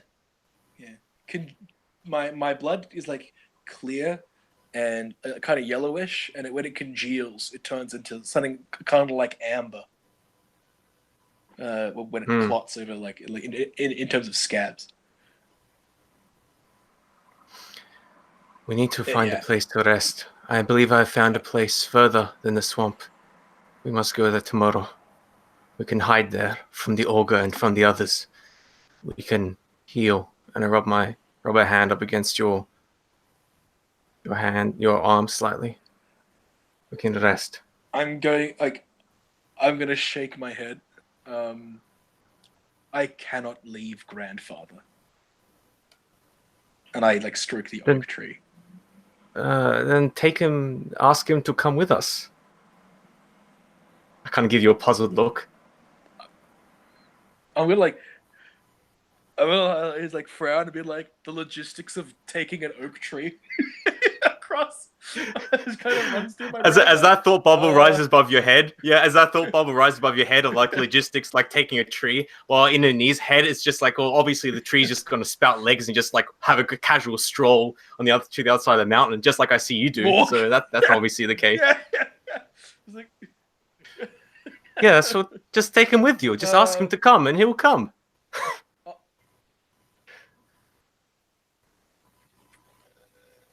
I will ask. And I'm gonna be like kind of preoccupied, being like, would he even like, can he go from oak tree to oak tree? is this like the one oak tree which his spirit is in currently? Because I saw the enforcers burn him down. So I don't. I don't know, man. I have to work this out.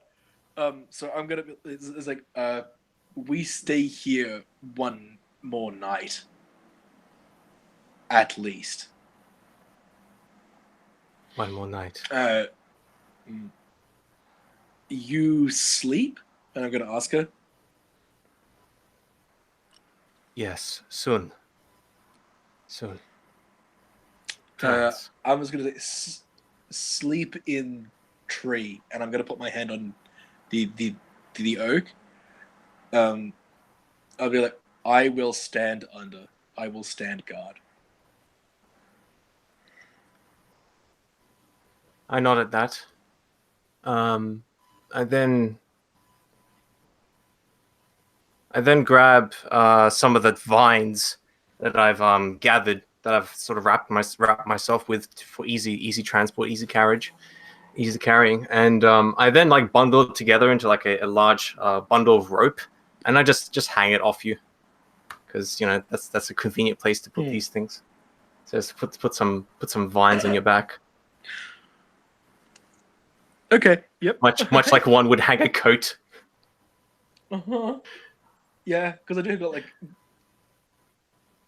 Yes. Okay. All right, Protrusions okay, and so stuff. the coat Yeah. rack now, that's fine. Absolutely, man. Yeah, 100%. Because I'm mostly tree. Yeah. I'm gonna like help you up into the tree, I guess, but like putting like my hand midway up so you can climb up. I'm not very strong, but I can, I guess, support your weight. As you sort of bend down to help me up in the tree, I kind of stop and I look down at the pendant, the medallion, the brooch I have. Just a while. I need to go check on the others. I'll be Of back. course. One last. Trust gods dangerous. Be careful. You see me be a bit shaken by what he's just said, but I then slowly nod. I look up at you, look at the tree, look at the oak, and I slowly nod. I slowly nod as I meld away into the shadows. All right, so Nice. this is like roughly like in the middle of the night. Would Kel have gone to sleep yet? Like you said, he wasn't asleep, but I'm like, about what time would he have gone to sleep? He hasn't gone to sleep yet, so he's laying on his straw mat, just kind of relaxing and waiting for sleep to come. But I'm kind of playing it like he's had a full day, so he's wide awake. So he's going to go visit the shoreline. Hopefully that'll clear his thoughts. All right. He goes off and you visit the shore, and from the shore you can see off far in the distance the faint light of Morgul across the ocean. You're close to the ring of fire surrounds Kvegathale. Not close enough for the heat to be unbearable, but close enough that it's very, very hot in this area. I'll look on and endearing as my hair was a gift from fire. But, sorry, go for it. The warm water washes against your feet as the tide rolls in and out. Contradiction between you're staring at fire incarnate, you're staring at Morgul in the far distance, while Leviathan water itself laps against your feet. The two opposing forces, both within sight of you. Something that not many people see at the same time in their lives. I am at complete and utter peace.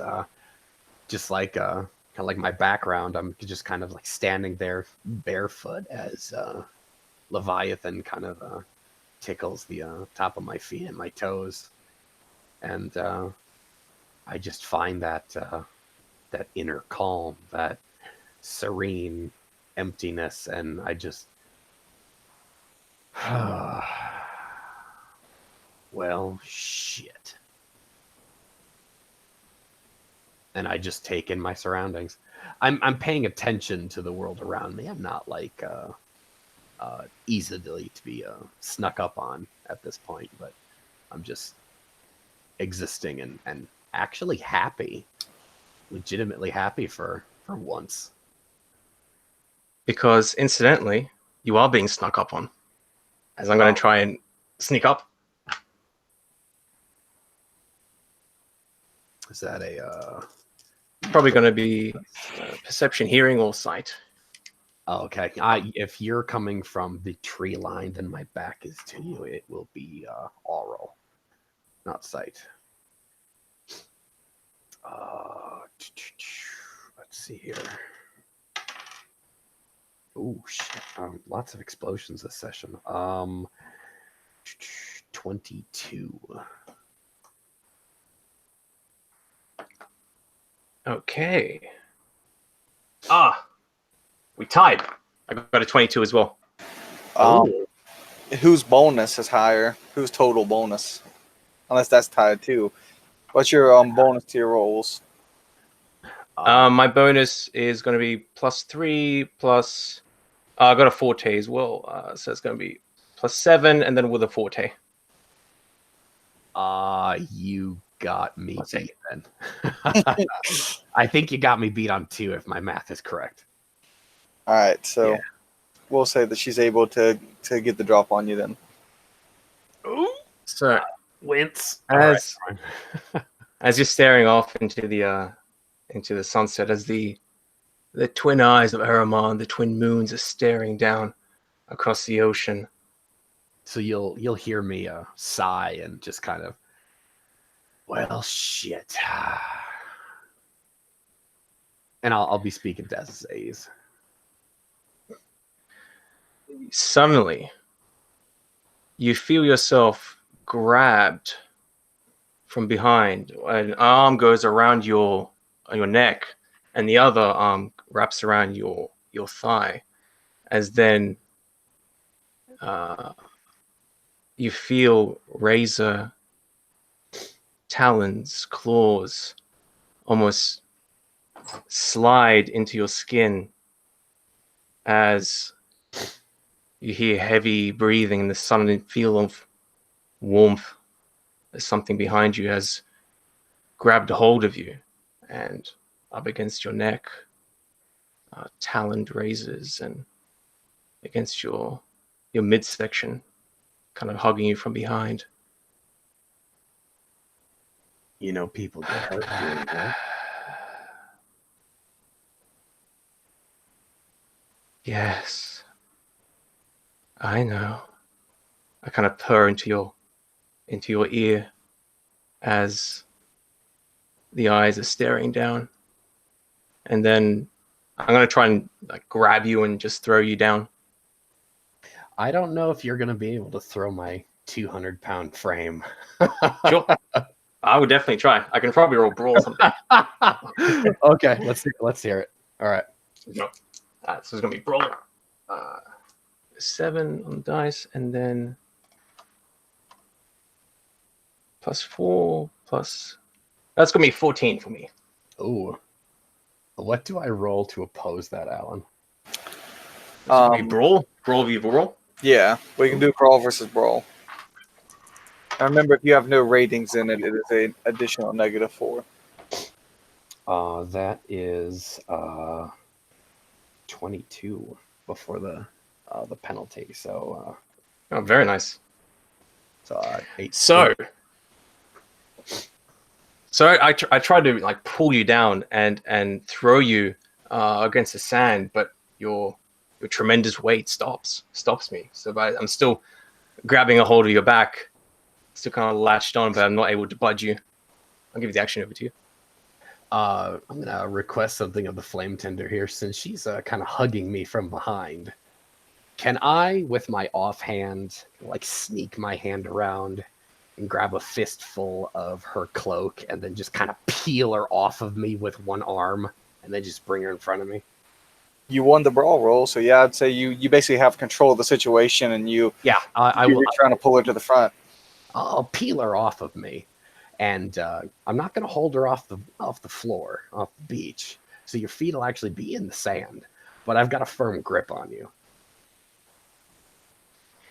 And you see wild eyes, green, staring at you, just a shaking trepidation demeanor, like a wild frenzy in my eyes, and my mouth is slightly open.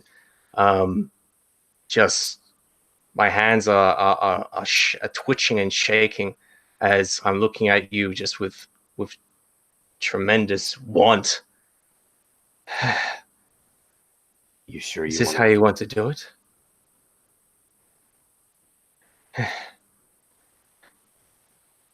It's after all what the speaking tree said, isn't it? The gods do not care. I am not fond of being watched in such an act. And he kind of very pointedly cocks that eyebrow a little bit accusatorially, not quite piecing together what our tree companion said, but I am also alluding to that I almost got a talking to because of this. So she can piece together what his meaning is.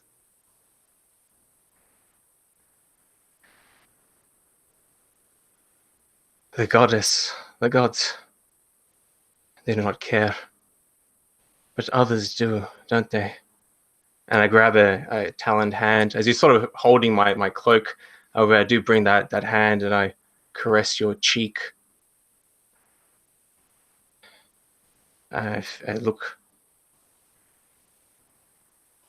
pained for a second. Before then, I just can't hold it any longer. And yeah, I'm going to. I suppose this will be like. I suppose it's going to be like a guile sort of seduction sort of thing. Mm-hmm.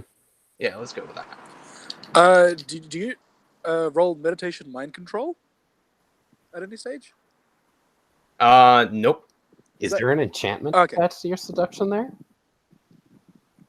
No, Nope. no, Nope. no, It's no. just Oh, I was like, ooh, oh man, she might have me beat then if she's got a handicap. Oh. All right. Anyway, I'm sorry. okay. It's going to be. I will. That's going to make be. you That's aware going to be an that, 18 total. It's going to be an 18 total. Okay. I will make you abundantly aware that I've got you out at arm's reach, and you're not going anywhere unless I let go. So, Sure. So I kind of in as best I can, his position, begin to coo and purr slightly as I run my hands along your strong forearms. And are you sure you want to play a game? It's what you said earlier, isn't it? Hunter and prey. whoa, Let's play. Now, you're the one who's caught. I'll just look at my fist that's just below your chin with the rest of your tunic and cloak caught up. I'm gonna try and slide a hand, like shimmy out of it. Obviously. All right. So it's probably gonna be straight roll. It's gonna be +4. I'm trained in it. It's gonna be 12, Alan. To get out of your cloak. Yeah, just shimmy out of it. Yeah, that's so fine. that he's no longer grasping hold of me. You Alright, can so I get the cloak drop off and easily. yeah, the tattered cloak falls away, and I'm dressed in like some sort of like wolf pelt, wrappings, something very very primitive like. As I then, yeah, as I then will attempt to essentially just like grab a hold of you and feed essentially. So I suppose it'll be a defense roll Huh. All right, To go be ahead. honest. All right. Oh, I didn't roll well. This might be good for you, man. All right. I only got 13. All right. Hang on.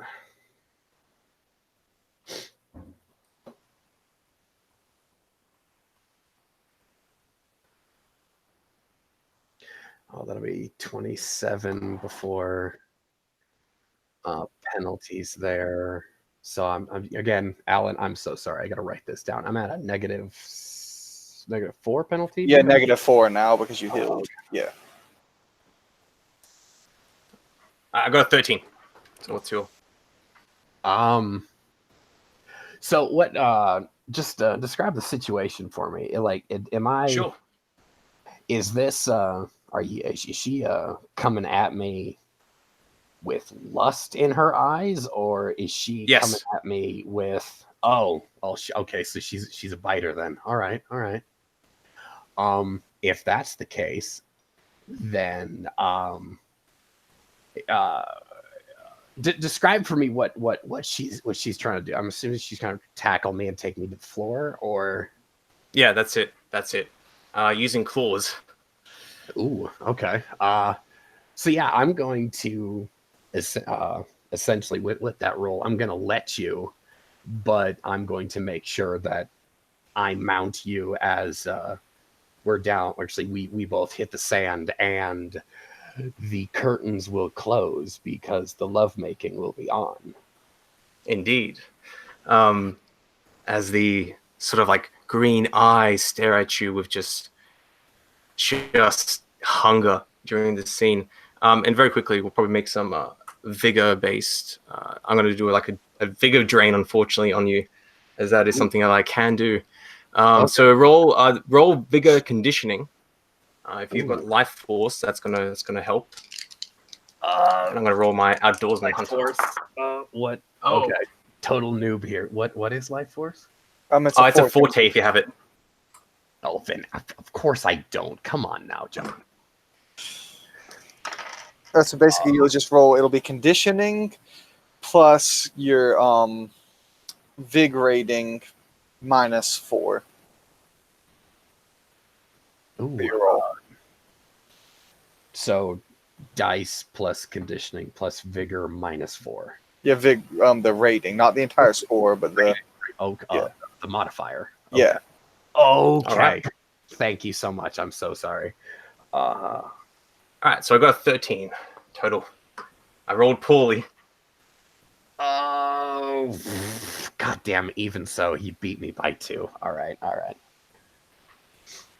So So what's going on? just during, as the night sort of passes, and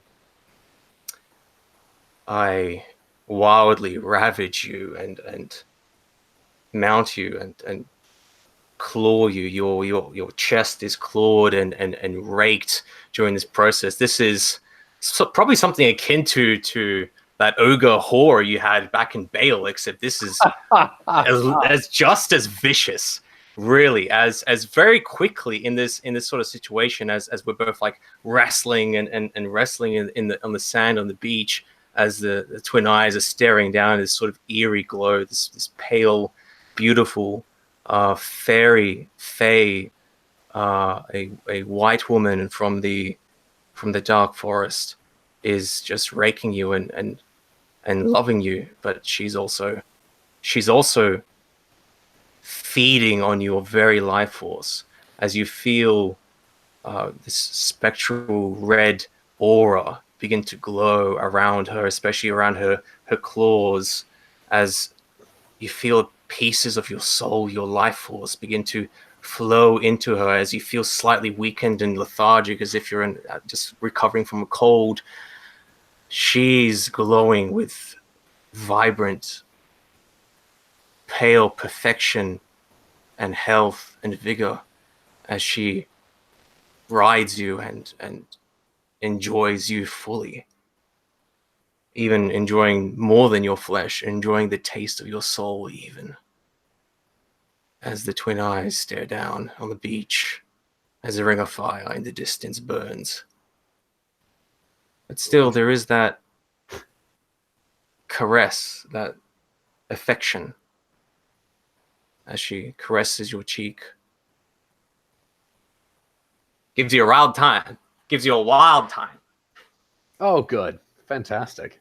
At least we're putting on the on a show for Ahriman. But hey, 100%. I'll yeah. If she can gaze into Kel, is his soul there, you will see that there was once a softness in his youth, as when he was a boy, when he was living with his own people. But a horrible thing happened to him when the Mihangi came to rape, pillage, and burn across the fields that he used to inhabit, and he took it upon himself to leave. He spent quite some time in the lands of humans, around Cold Harbor, and most of it was in Bale, just taking in the cosmopolitan, even though that absolutely was not his element. But as these sort of flashes of these memories, these visions sort of come across, at the end is a look of sadness, and some tears begin to well up in my eyes as then I caress your cheek and I say, we are so similar. I almost have the same story. So far away from home.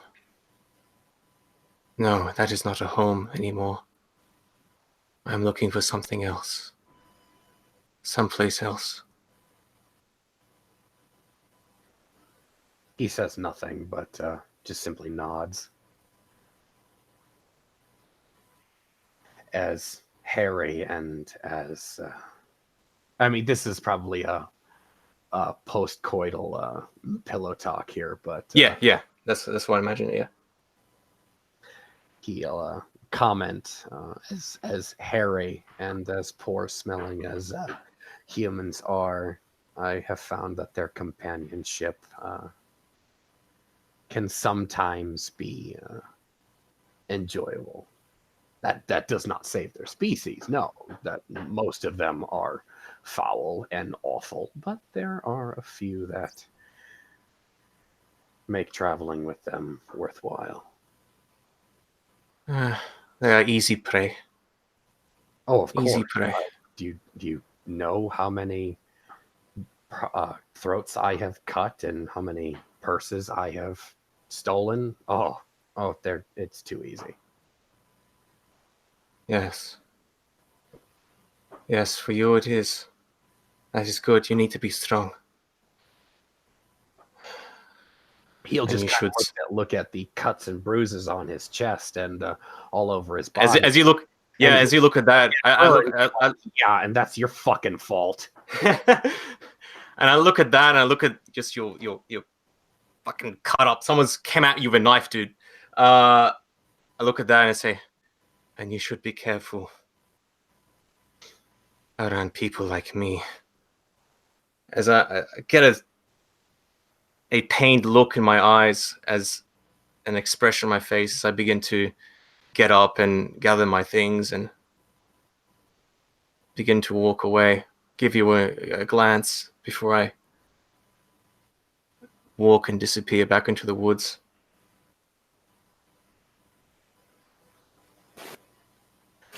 And Kel will stay there and watch the horizon for about another hour, and then he'll return to the camp to actually sleep.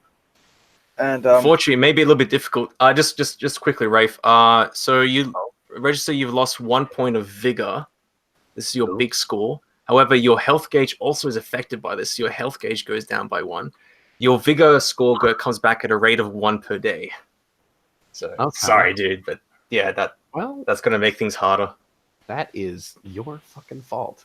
100%. That's what I No, was. actually, no, it's your fault, man. Hey, I was flirting. You didn't have to.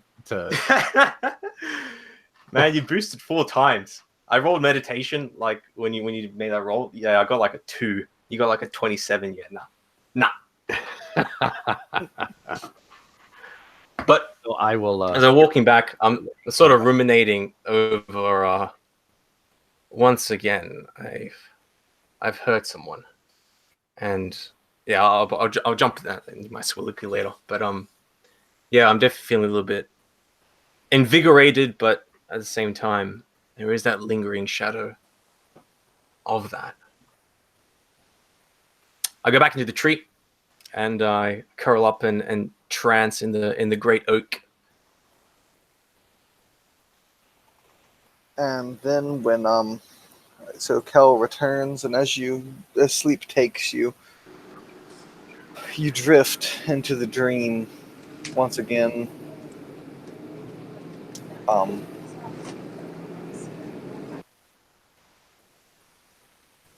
you as you drift into the dream again, the nightmare takes hold once more, and you you're walking, and you're in your homeland again, but it's different. It's not quite how you remember it. a sour look on my face, realizing where I'm at. But you're a man, but you're yourself, but not quite yourself. You In what way am I not myself? Just it's like be there with you. you're not as big, like you yourself are, pretty strong and very large, but you're smaller, frailer, but you're still an adult. You're still a man, a Oh. full man, Am but I? just smaller.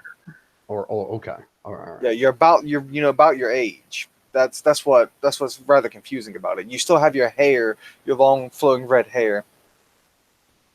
The village you're in is on the edge of a river. Yeah. You never been here before, but you swear that you have, even though you have no memory of it. It just feels familiar to you. You go through the motions of your day. You have a wife that you don't remember the name of. You have a child, a daughter. They're I realize I'm dreaming because I've never had these things. and as you keep going, you almost lose yourself as your actions become more and more blurred and you have less and less control of them as you keep going and going, and people's faces begin to fade and leave nothing but blank faces, and the voices begin to fade. Darkness begins to creep up all around you. You hear a crackling laughter coming from the darkness. You see a long, gnarled claw that has the appearance of almost like burnt rubber for a hand, with a single massive black claw, nearly half a foot long, reaches out of the darkness and caresses you under your chin. Not unlike what you experienced the previous night, but this hand, it's disgusting. It's nothing like what you've seen, and it smells like pine, like from the forest of fear. And then the hand reaches out and you're paralyzed, and it wraps around your throat. And then you wake up to the feeling of having your breath stolen, a massive pressure on your chest, and your chest is slightly wet, and you smell wet pine.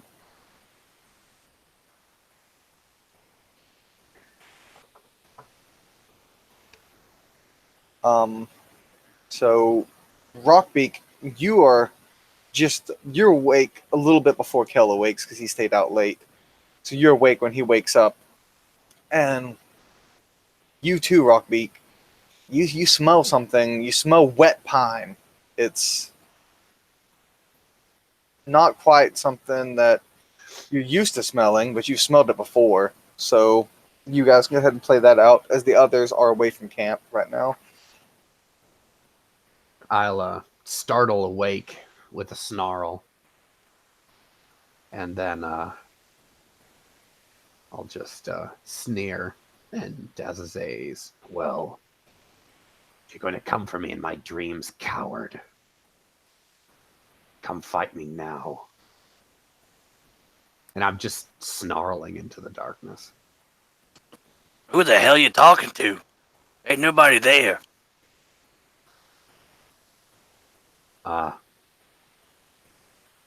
Just another bad dream then. Looks Never like mind. someone fucked you up in your sleep. Jesus, man. He'll kind of look down at the In more ways than one. down at the cuts like he just got in a fight with a cat. Oh, and he'll just smile real fucking wide. More like a tiger. These claws are huge, man. I didn't say You're really messed up. how big the cat was, man. Come on now. He'll just if Rockbeak can perceive his expression in the low light, he'll just smile, and then he'll wink, and then he'll glance over at Onir's tent. By Mole's hairy cock, you sly bastard. He'll the laugh is in character, and he'll lay back down with his fingers intertwined behind his full head of red hair, and just kind of, yep. I mean, no more of that until all this shit heals.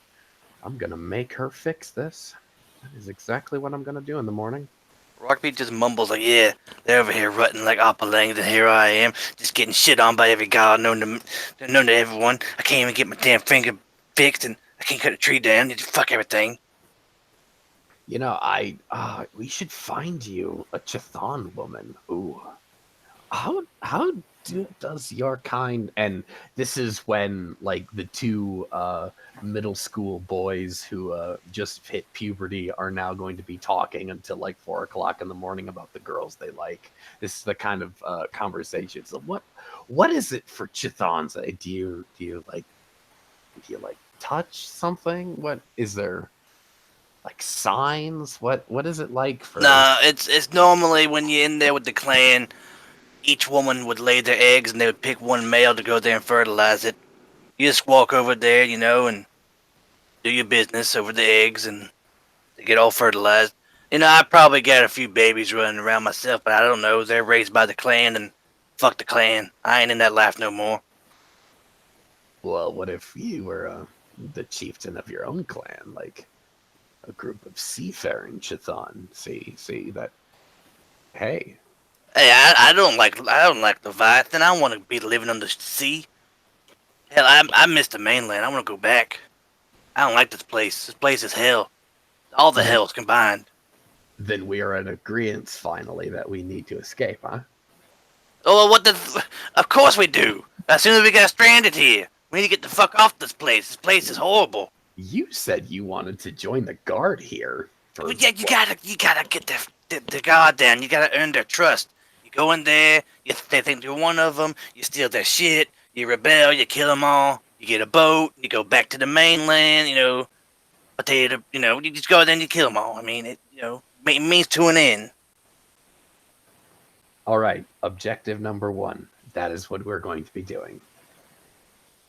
I still want. I want to kick those that satyr and whoever his companions were out of that big tent with the spikes around it. I want to see what's in there. That's got to be some good stuff in there. Well, if you keep rutting around, and getting worse for wear, and I can't even get my damn wounds to heal, we ain't never gonna get this fucking place. All right, I will become a celibate priest of insert god here, and until then, and we kill all of the satyrs, and you can eat them all. There will be no frivolity. How about that? Hey, ain't none of my business if you want to fuck yourself to death. I mean, go ahead, but I kind of need you around to get off this fucking island. All right, I apologize, my friend. I will ask next time I want to have my pole greased, if you will. Oh, okay, yeah. Wait, yeah, now you're just fucking with me. You know what? Fine. Yeah, haha, I got you. But yeah, we're gonna get off the fucking island, all right? One way or the other. Of course we will. I'm just jerking your chain. How's that cheek? And I'm gonna raise my hand like I'm gonna reach over and slap him again. He retracts his neck, just his face goes back into his shell, sort of like you get hit with cold water right in the groin. It just retracts back in there for a split second, and he just gives you a stink eye with his one eye. It's like, you fucking bastard. Yeah, it's all right now. I know better than to stick my hand in the turtle shell. I don't want to lose this thing. It's a very strong hand. It's good for several things. If that's how Chthons breed, do they even have a concept of what a bastard is? No, they probably don't. No. But Rockbeat, he's been many cycles above ground and learned different cultures, so he gets the concept of a bastard. There's none in their society. True. I mean, they don't. I don't know if it's possible to know who sired who. It's just you just go over there, you squat down, and you just jack off all over his eggs, and then they're just born. You don't know who daddy is. I guess I don't know. I guess they're all bastards. It's also a language thing as well. Daziz, there's definitely going to be bastards, a word for bastard in Daziz, and that's going to be like there's a word for bastard. pejorative. Rockbeak really liked it. Yeah, it's just pejorative, yeah. I'm assuming whenever he says bastard, he says the Dazazayan word for bastard because it's not his mother tongue. Exactly. But he spent enough time around humans that he knows, the concept. But yeah, it's not a concept familiar to most Chthon. No, I will be taking it quite easy until I'm fit to fight again. There's been too many close calls. In the morning, I will tell you what I saw in the village on my walk. I must piss off all the gods. This damn wound isn't healing. It's probably gonna fester. Probably gonna take the whole fucking hand off. It's just my luck. Well, of course, Rockbeak. Look at you. You're hideous. No god would want to look at you. Well, I mean, just complete serious deadpan. I'm like, well, duh, of course they don't like you. Look at you. they're just jealous. You're quite handsome for a Chthon. No, there's no nobler of a beak than yours. I mean, you just stating the obvious now, I it rubs his beak a little bit, kind of little pride swelling in his eye. Rockbeak, I've Please got take the attractive advantage, please. Oh God! I've got something important that you might wish to know. I'm listening. Traveling with humans, I've come up with a very specific set of skills in the art of killing. You understand what poison craft is? Yeah, and I don't like it. I prefer to see them, the look in their eyes as I disembowel them right before my eyes, instead of the sneaky stuff. But I know what you're talking about. That is one of my many items in my repertoire, just in case we need it in the future. At least someone of our number knows. Well, that pricky man that you killed, I mean, I'm pretty sure there's some poison in there, 'cause that shit hurt. Oh, I can just tell you were squawking like a chicken. I wouldn't go that far. It's kind of dramatic, It may have stung a little bit. It wasn't nothing. Were absolutely squawking. You must have been out your mind or something. Your fey touch or something. I don't know. I have never once lost my faculties thinking about that ogress prostitute. Never, never once have I lost my faculties. You were squawking, and you know it. I don't know what the fuck you're talking about. Yeah, You keep telling yourself that. He just turns around, doesn't look at Kel, just turns around. I don't know what the fuck you're talking about. Yeah, I'll remember that. There's a barge coming, Rockbeak. There's a barge coming. And then at this point, the others kind of made their way back to camp if they so wished to. I don't know what the two of you are going to be doing, but if you want to go back to camp, then you'd be walking in right about now. 100% walking back in. I am riding On the tree.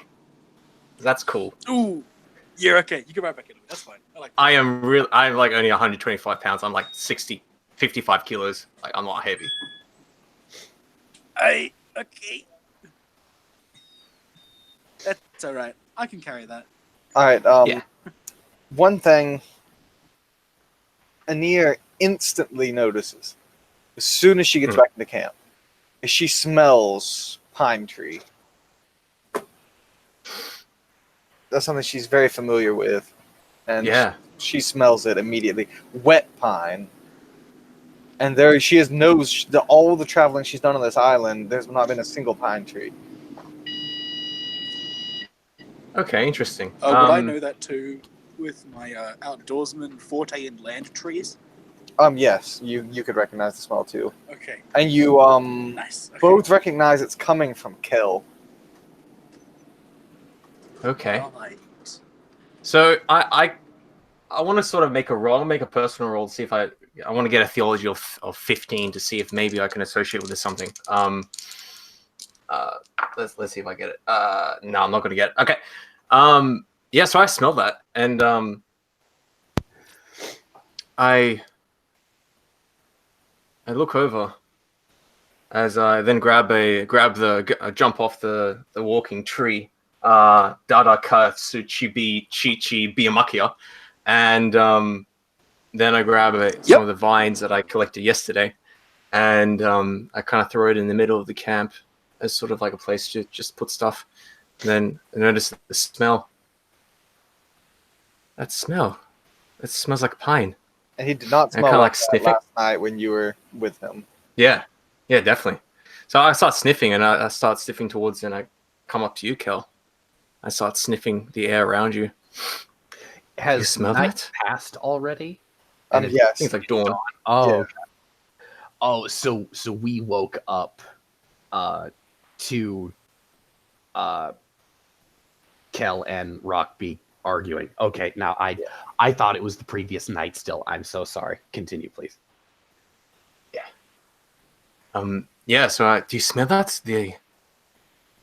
It's on you.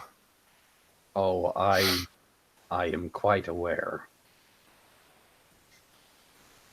I'm gonna look at Kel and ask what happened.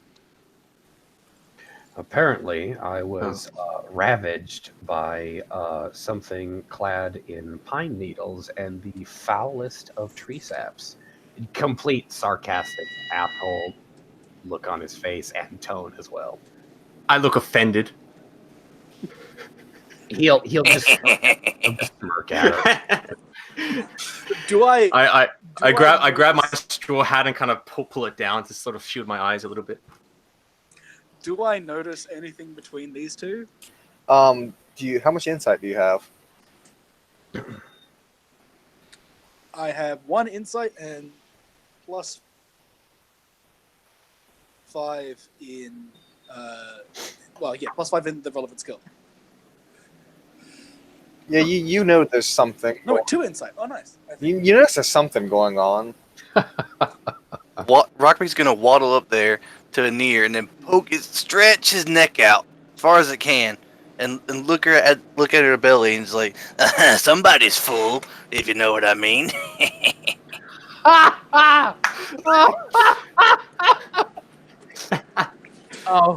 Oh my I god. look confused. Kel falls over and he's roaring. uh, yeah. Excuse me. I'll give you an odd stand look here and just awkwardly. shrug. Yeah, I just shrug at that. Look at the strange creature, kind of like getting close to me with his giant beak head, which I've seen just disembowel people. So I'm kind of concerned when that thing gets near me. That's for sure. And his Um, gnarled, like hollow socket where his eye used to be. You look terrible. What happened to you? I always look like this. What are you talking about? You're worse. I say, What's wrong with your cheek? I kind of like I say, move my head these in, kind of happened to inspecting him. it. Smack that for him. It needs to be smacked to get better. He sucks his head back in as fast as he can to his shell. Like it's nothing to worry about. Just an accident, misunderstanding, nothing happened. I definitely didn't scream or nothing. It's a bunch of bullshit. Don't listen to what he says. I say, It might be. Oak. I say these Yeah, good. happened to him, and I pull out my the quills of the monster that was just there. Rockbeat kind of What? he reflected, just reflexes kind of step back a little bit when he sees the quills again. Yeah, same man. Like you taking out some sort of magic shit, as far as I'm concerned. Yep. Don't touch that. Put that down. That thing. His cheek is. It looks like it's possessed by maybe a demon's caught inside of him. This is really bad. We need to get out of here. Yesterday, I found some places. I saw some places. We can hide there. We can heal up there. And I saw a village in the swamp, about half a day's travel up towards a mountain. There is a strange village, and these creatures live there. But they know how to shape wood and trees. They could shape it into some sort of bolt, maybe. They can bend wood. I am very excited. And then I realized it was like half a day. About half a day, and For But- you, yes. For oh me, yes, 2 days. no, maybe like a chain. But, and it's also very dangerous. There are these great dragons there as well, huge ones. Say what now? But we huge dragons. I saw them eat one of those slug creatures. It looks like, yes, a slug. So we need to, both of you. I glance over at Kel, but then look away, as if ashamed.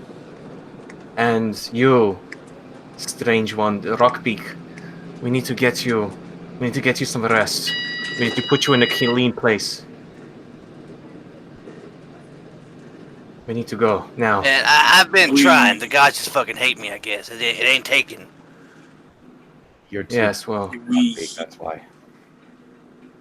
we must find a healer. yes. Well, I know a little bit. I need some time, however. But I don't know if this is a safe place. It's too open. We should maybe go to the coast and walk up the coast. That is in the direction of the place which I saw the cliffs. Can you walk? Yes. And you? Over towards Rockbeak. I kind of like slightly peer. Your head's still inside your shell, so I sort of like slightly peer in and just go, "Hello," and it's kind of echoes inside your shell for a little bit. I just quickly poke my head out and scare the shit out of you. I can walk. I mean, if we all climb on the tree, then it doesn't matter how slow he is. We all get there at the same time. We won't leave him behind or nothing. Oh, that is a good idea. We can ask your grandfather. Oh, I grab my hope. What? There's more trees over here now? Oh, it's a family I- fucking reunion. I look at you and I like shake my head slowly. No, well, no, there are no more trees like that. I But don't want to leave this place. But Where we we have to. This are. place is too dangerous. One more day. What if the ogre comes back?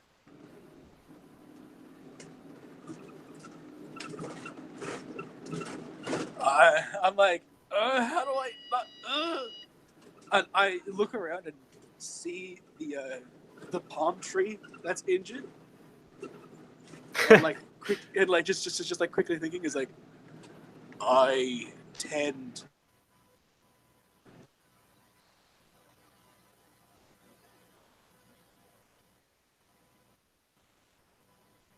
Hello? Did you cut out? I think he did drop. Ah. Yeah, he's on the bus, the madman. No worries. So I think he's basically saying he wants to. Oh, there we go. You're back. Repeat. Whoa. Okay, there's a tree. Essentially, I say, palm tree hurt. I must tend.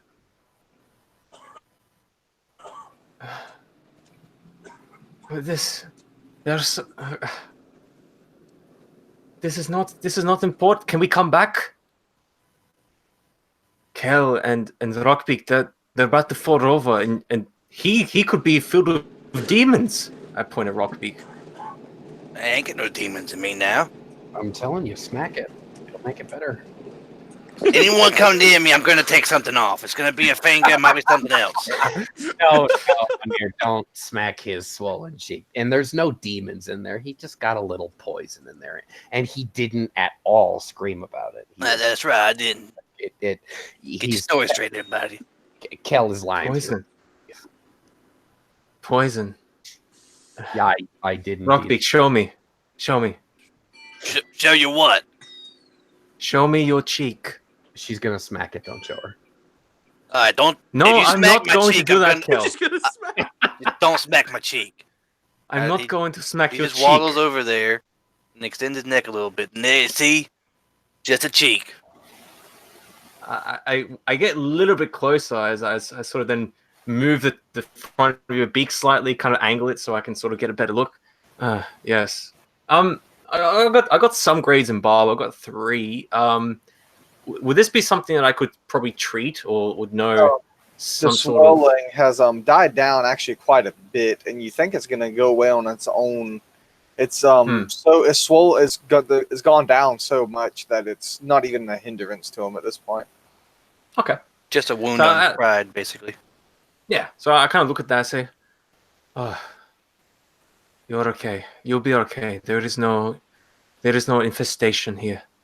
I think in about a few days it should go away and be back to normal. Maybe a little bit of red, but otherwise, it should be okay. But anyway, one more day here, or do we go now? Well, Mr. Tree said he don't want to go nowhere, so might have to wait another day. Well, what if the tree? What if you just pretend to be a tree and you stand there and if the ogres come, well, your tree, they won't eat you. They can't, but they'll eat me. They'll eat you, Kel, and they'll eat you as well. Where will you go? We are going to I go. do not know the way. I grab a stick again and I start to draw a bit of a map. And I As soon as you grab say, the stick, I stop. Yep. What? What is Say, it? Oh, you pissed him off now. I will learn the way. And I'm going to. He's like, hold the carving. Yeah, I take out the deer carving. And I'm going to like reach out and caress it, and FT using my racial ability, Oh, that's so cool. and say, keep this away from above your head. Where Okay. you go, I will follow. Okay. Or So place it on your horns. Keep it off the Yes. ground. Uncovered. I will be Okay. able to follow this.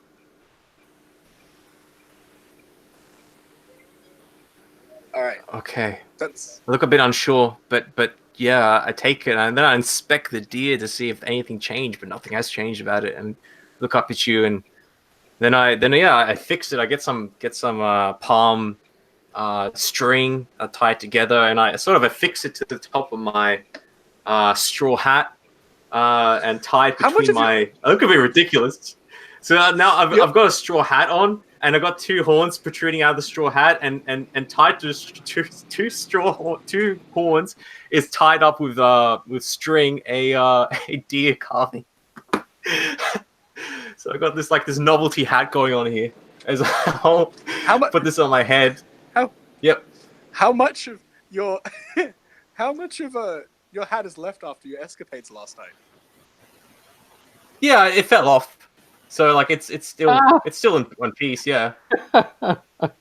Thanks, Phil. Thank you for your belief in my skill as a weaver. That's really good. Thank you. I did roll a 15. Yeah, I've been putting on and off. It's obviously there's no point having it on at night, but during the day, this is I wear this. Absolutely. I just have it tied on a piece of string, and I have it behind my head when it's night. But yeah, so I have this on. It looks like a bit of a novelty hat. As I then look around, can we move? Go, I will follow. Come on, Kel. Come on, Rock, Beak. Let's go. I'll haul myself to my feet and follow. Yeah, Safe Mark journey. gets up and starts waddling. Be careful. I nod. And when Kel struggles up, I attempt to help him up a little bit. Still not looking you in the eyes, but now leading you. And we're going to make our way. I'm going to lead us towards the coastline, and essentially start to get to the place I got to yesterday. However, instead of going through the forest and through the swamp, along the swamp, I'm going to get there along the coast as much as possible, traversing. All right, and I think we'll wrap it up here, and we'll get each of your soliloquies now as you travel along the coast, heading towards these cliffs where you can only hope that you might find sanctuary. So, Phil, since I know you're kind of short on time, we'll let you go first. Thanks, brother. So my character is going to essentially blindly making his way back to the tree which he was at last night, trying to remember the route, kind of bumping into things, using his cane as a walking stick. He is, still with his adventuring companions in spirit. And yeah, as they head off, he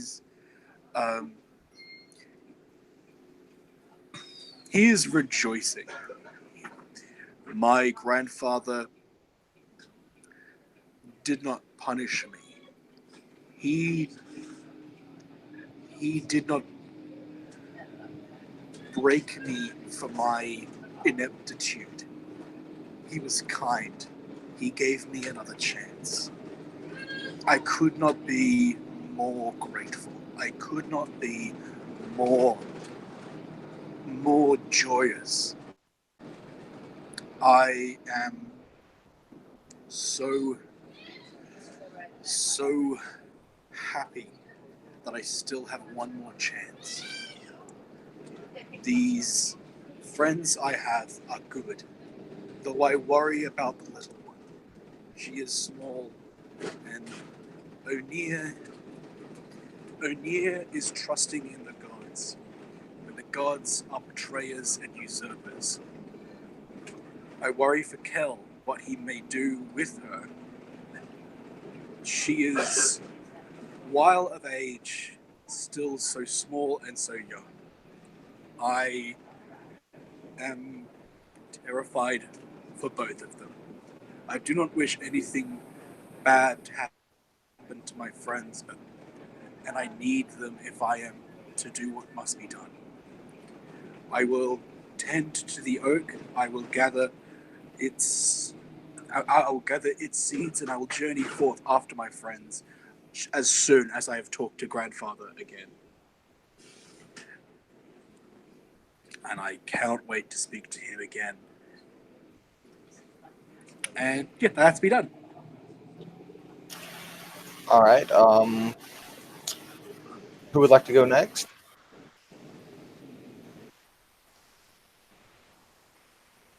I can. All right. Go Sure. for it. Sure. So, as in the dawn, in the pale pink light of dawn, as the sun begins to rise over the island, carried upon the great chariot pulled by Array herself, the goddess of hope, the goddess of the rising, moving sun. We see the three of us, two of us trudging and stumbling, wounded and torn apart, led by a small creature. We zoom in to her thoughts as she leads them along the shadowed trails, sticking to the shadows, sticking to a place where they can hide and traverse unnoticed. As her thoughts linger upon last night, just like Decay, I hurt him. I hurt Kel. Just like before. This place, this island is so full of these strange beasts. This strange place so far from home. When I spoke to the speaking tree, to Dada Ku Chi Chi Bibi Makia, when I spoke to him and he told me about his secret, which I have to be careful that so I do not say out loud. He talked about the trolls, and the little I know of the gods, I knew there was some sort of war between the gods and the trolls, and the gods won. But the gods, Rockbeak said many times before, the gods do not care about us, we are so small. But maybe these, though maybe not all the gods are bad, most of them are. And what about these trolls? What about this forest? The forest has always been my home. It has always been a safe place. What if it was not the gods that we should pray to? Or what if it is to the forest, to the tree? The tree's given me so many great gifts and is a shelter, is a safe place, a kind thing, unlike anything I've ever seen before. Array, she is hope, but her light is harsh against my skin. It burns my cheeks. It hurts my eyes. Though she is glorious, she is also so far away. I look up towards the sun rising. So far away.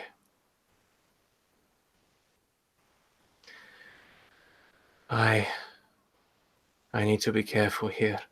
I need to watch after us. We need to get off this island. And I need to control myself. Because I will ravage him. I will ravage Kel.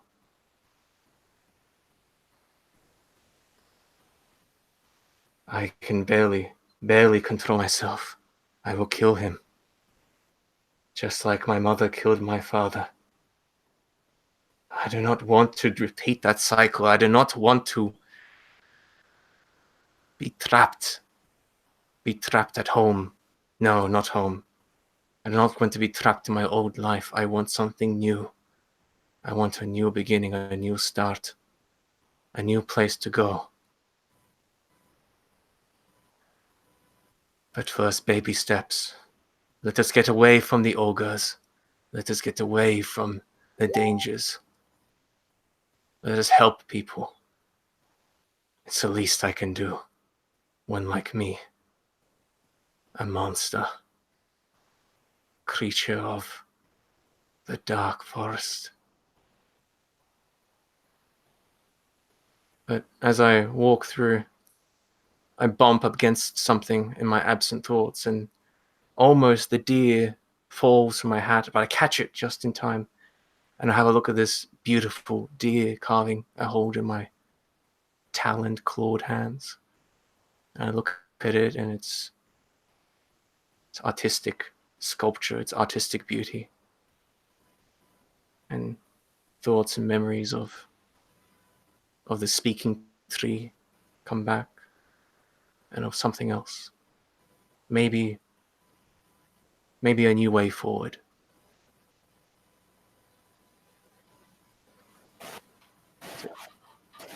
All right, and I guess we'll go to Kel next.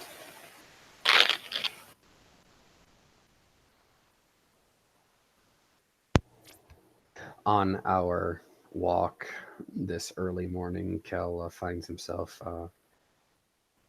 kind of lost in his own mind as he regards the soreness in his muscles from his cuts and bruises from the previous night's revelry. He smirks despite himself, and he's noticed that she won't look at him, or much less speak to him. It probably pains her to see that she's hurt him thus, but he's suffered far worse. This isn't the first time that Kel has been severely injured, beaten, bloodied, bruised.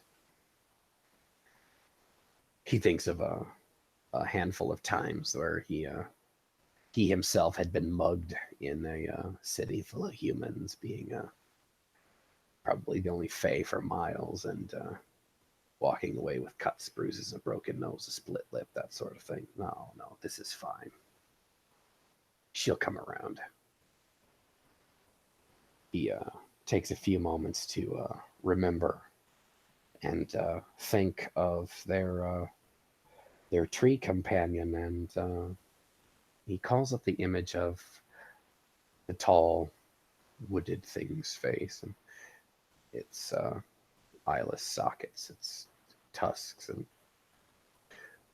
he thinks he has a natural aversion to wood, and at being fraying, this is just drilled into his culture as a child, but being as traveled as he is, he's come to regard wood or lumber as a mild annoyance, not completely anathema like his people. And it dawns on him. Is Da part orc? He remembers those tusks, and he once regarded a handful of orcs who had tusks. He just chews on that memory for a while as he steps on a hidden seashell. It doesn't hurt him, but it startles him. He is the third person in the line, so he doesn't stop our troop if we're single file, and he pulls out a vibrant pink conch shell that's half buried in the sand. A beautiful thing, gift of the sea, and kind of holds it in his left fist. His fingers are kind of curled inside the thing, and he runs his fingertips over the ridges of the shell. He takes it with him. He may or may not need use of a horn someday. But he does, again, look at the sea to find that calm again. Yeah, we may have overdid it this time, as he rubs one of his aching muscles. He feels a bit self-conscious for a few moments as he regards their last moments of the pillow talk, and how he just felt that she was gazing into his mind and his essence. And Kel knows that he has a black heart and he is not kin with his people any longer. And out of deference and a modicum of love for his homeland, he exiled himself. Because there's something about that Miyangi woman that he strangled to death that aroused him thus, and that was enough for him to say, no, I'm not staying here. So he does accept that he is indeed running from his own lust and fascination with the darkness, and that's why his nightmares do not, they don't bite at him or claw at him as they should, and he absolutely realizes that there is nothing normal about such a thing. Now, I will taunt these dreams, and whoever is going to assail me from the darkness will have to deal with me.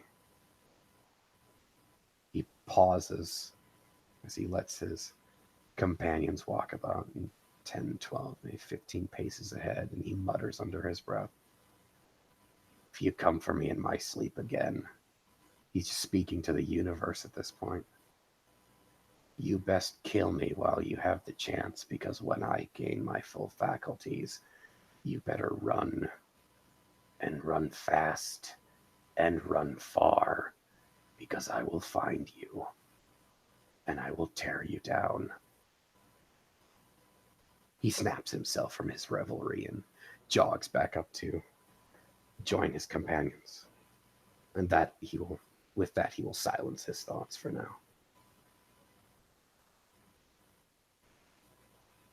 All right, Rockbeat, it's your turn. Rockbeat just waddles along, kind of touching his tender cheek a little bit. It's going away, but just his pride is hurt more than anything.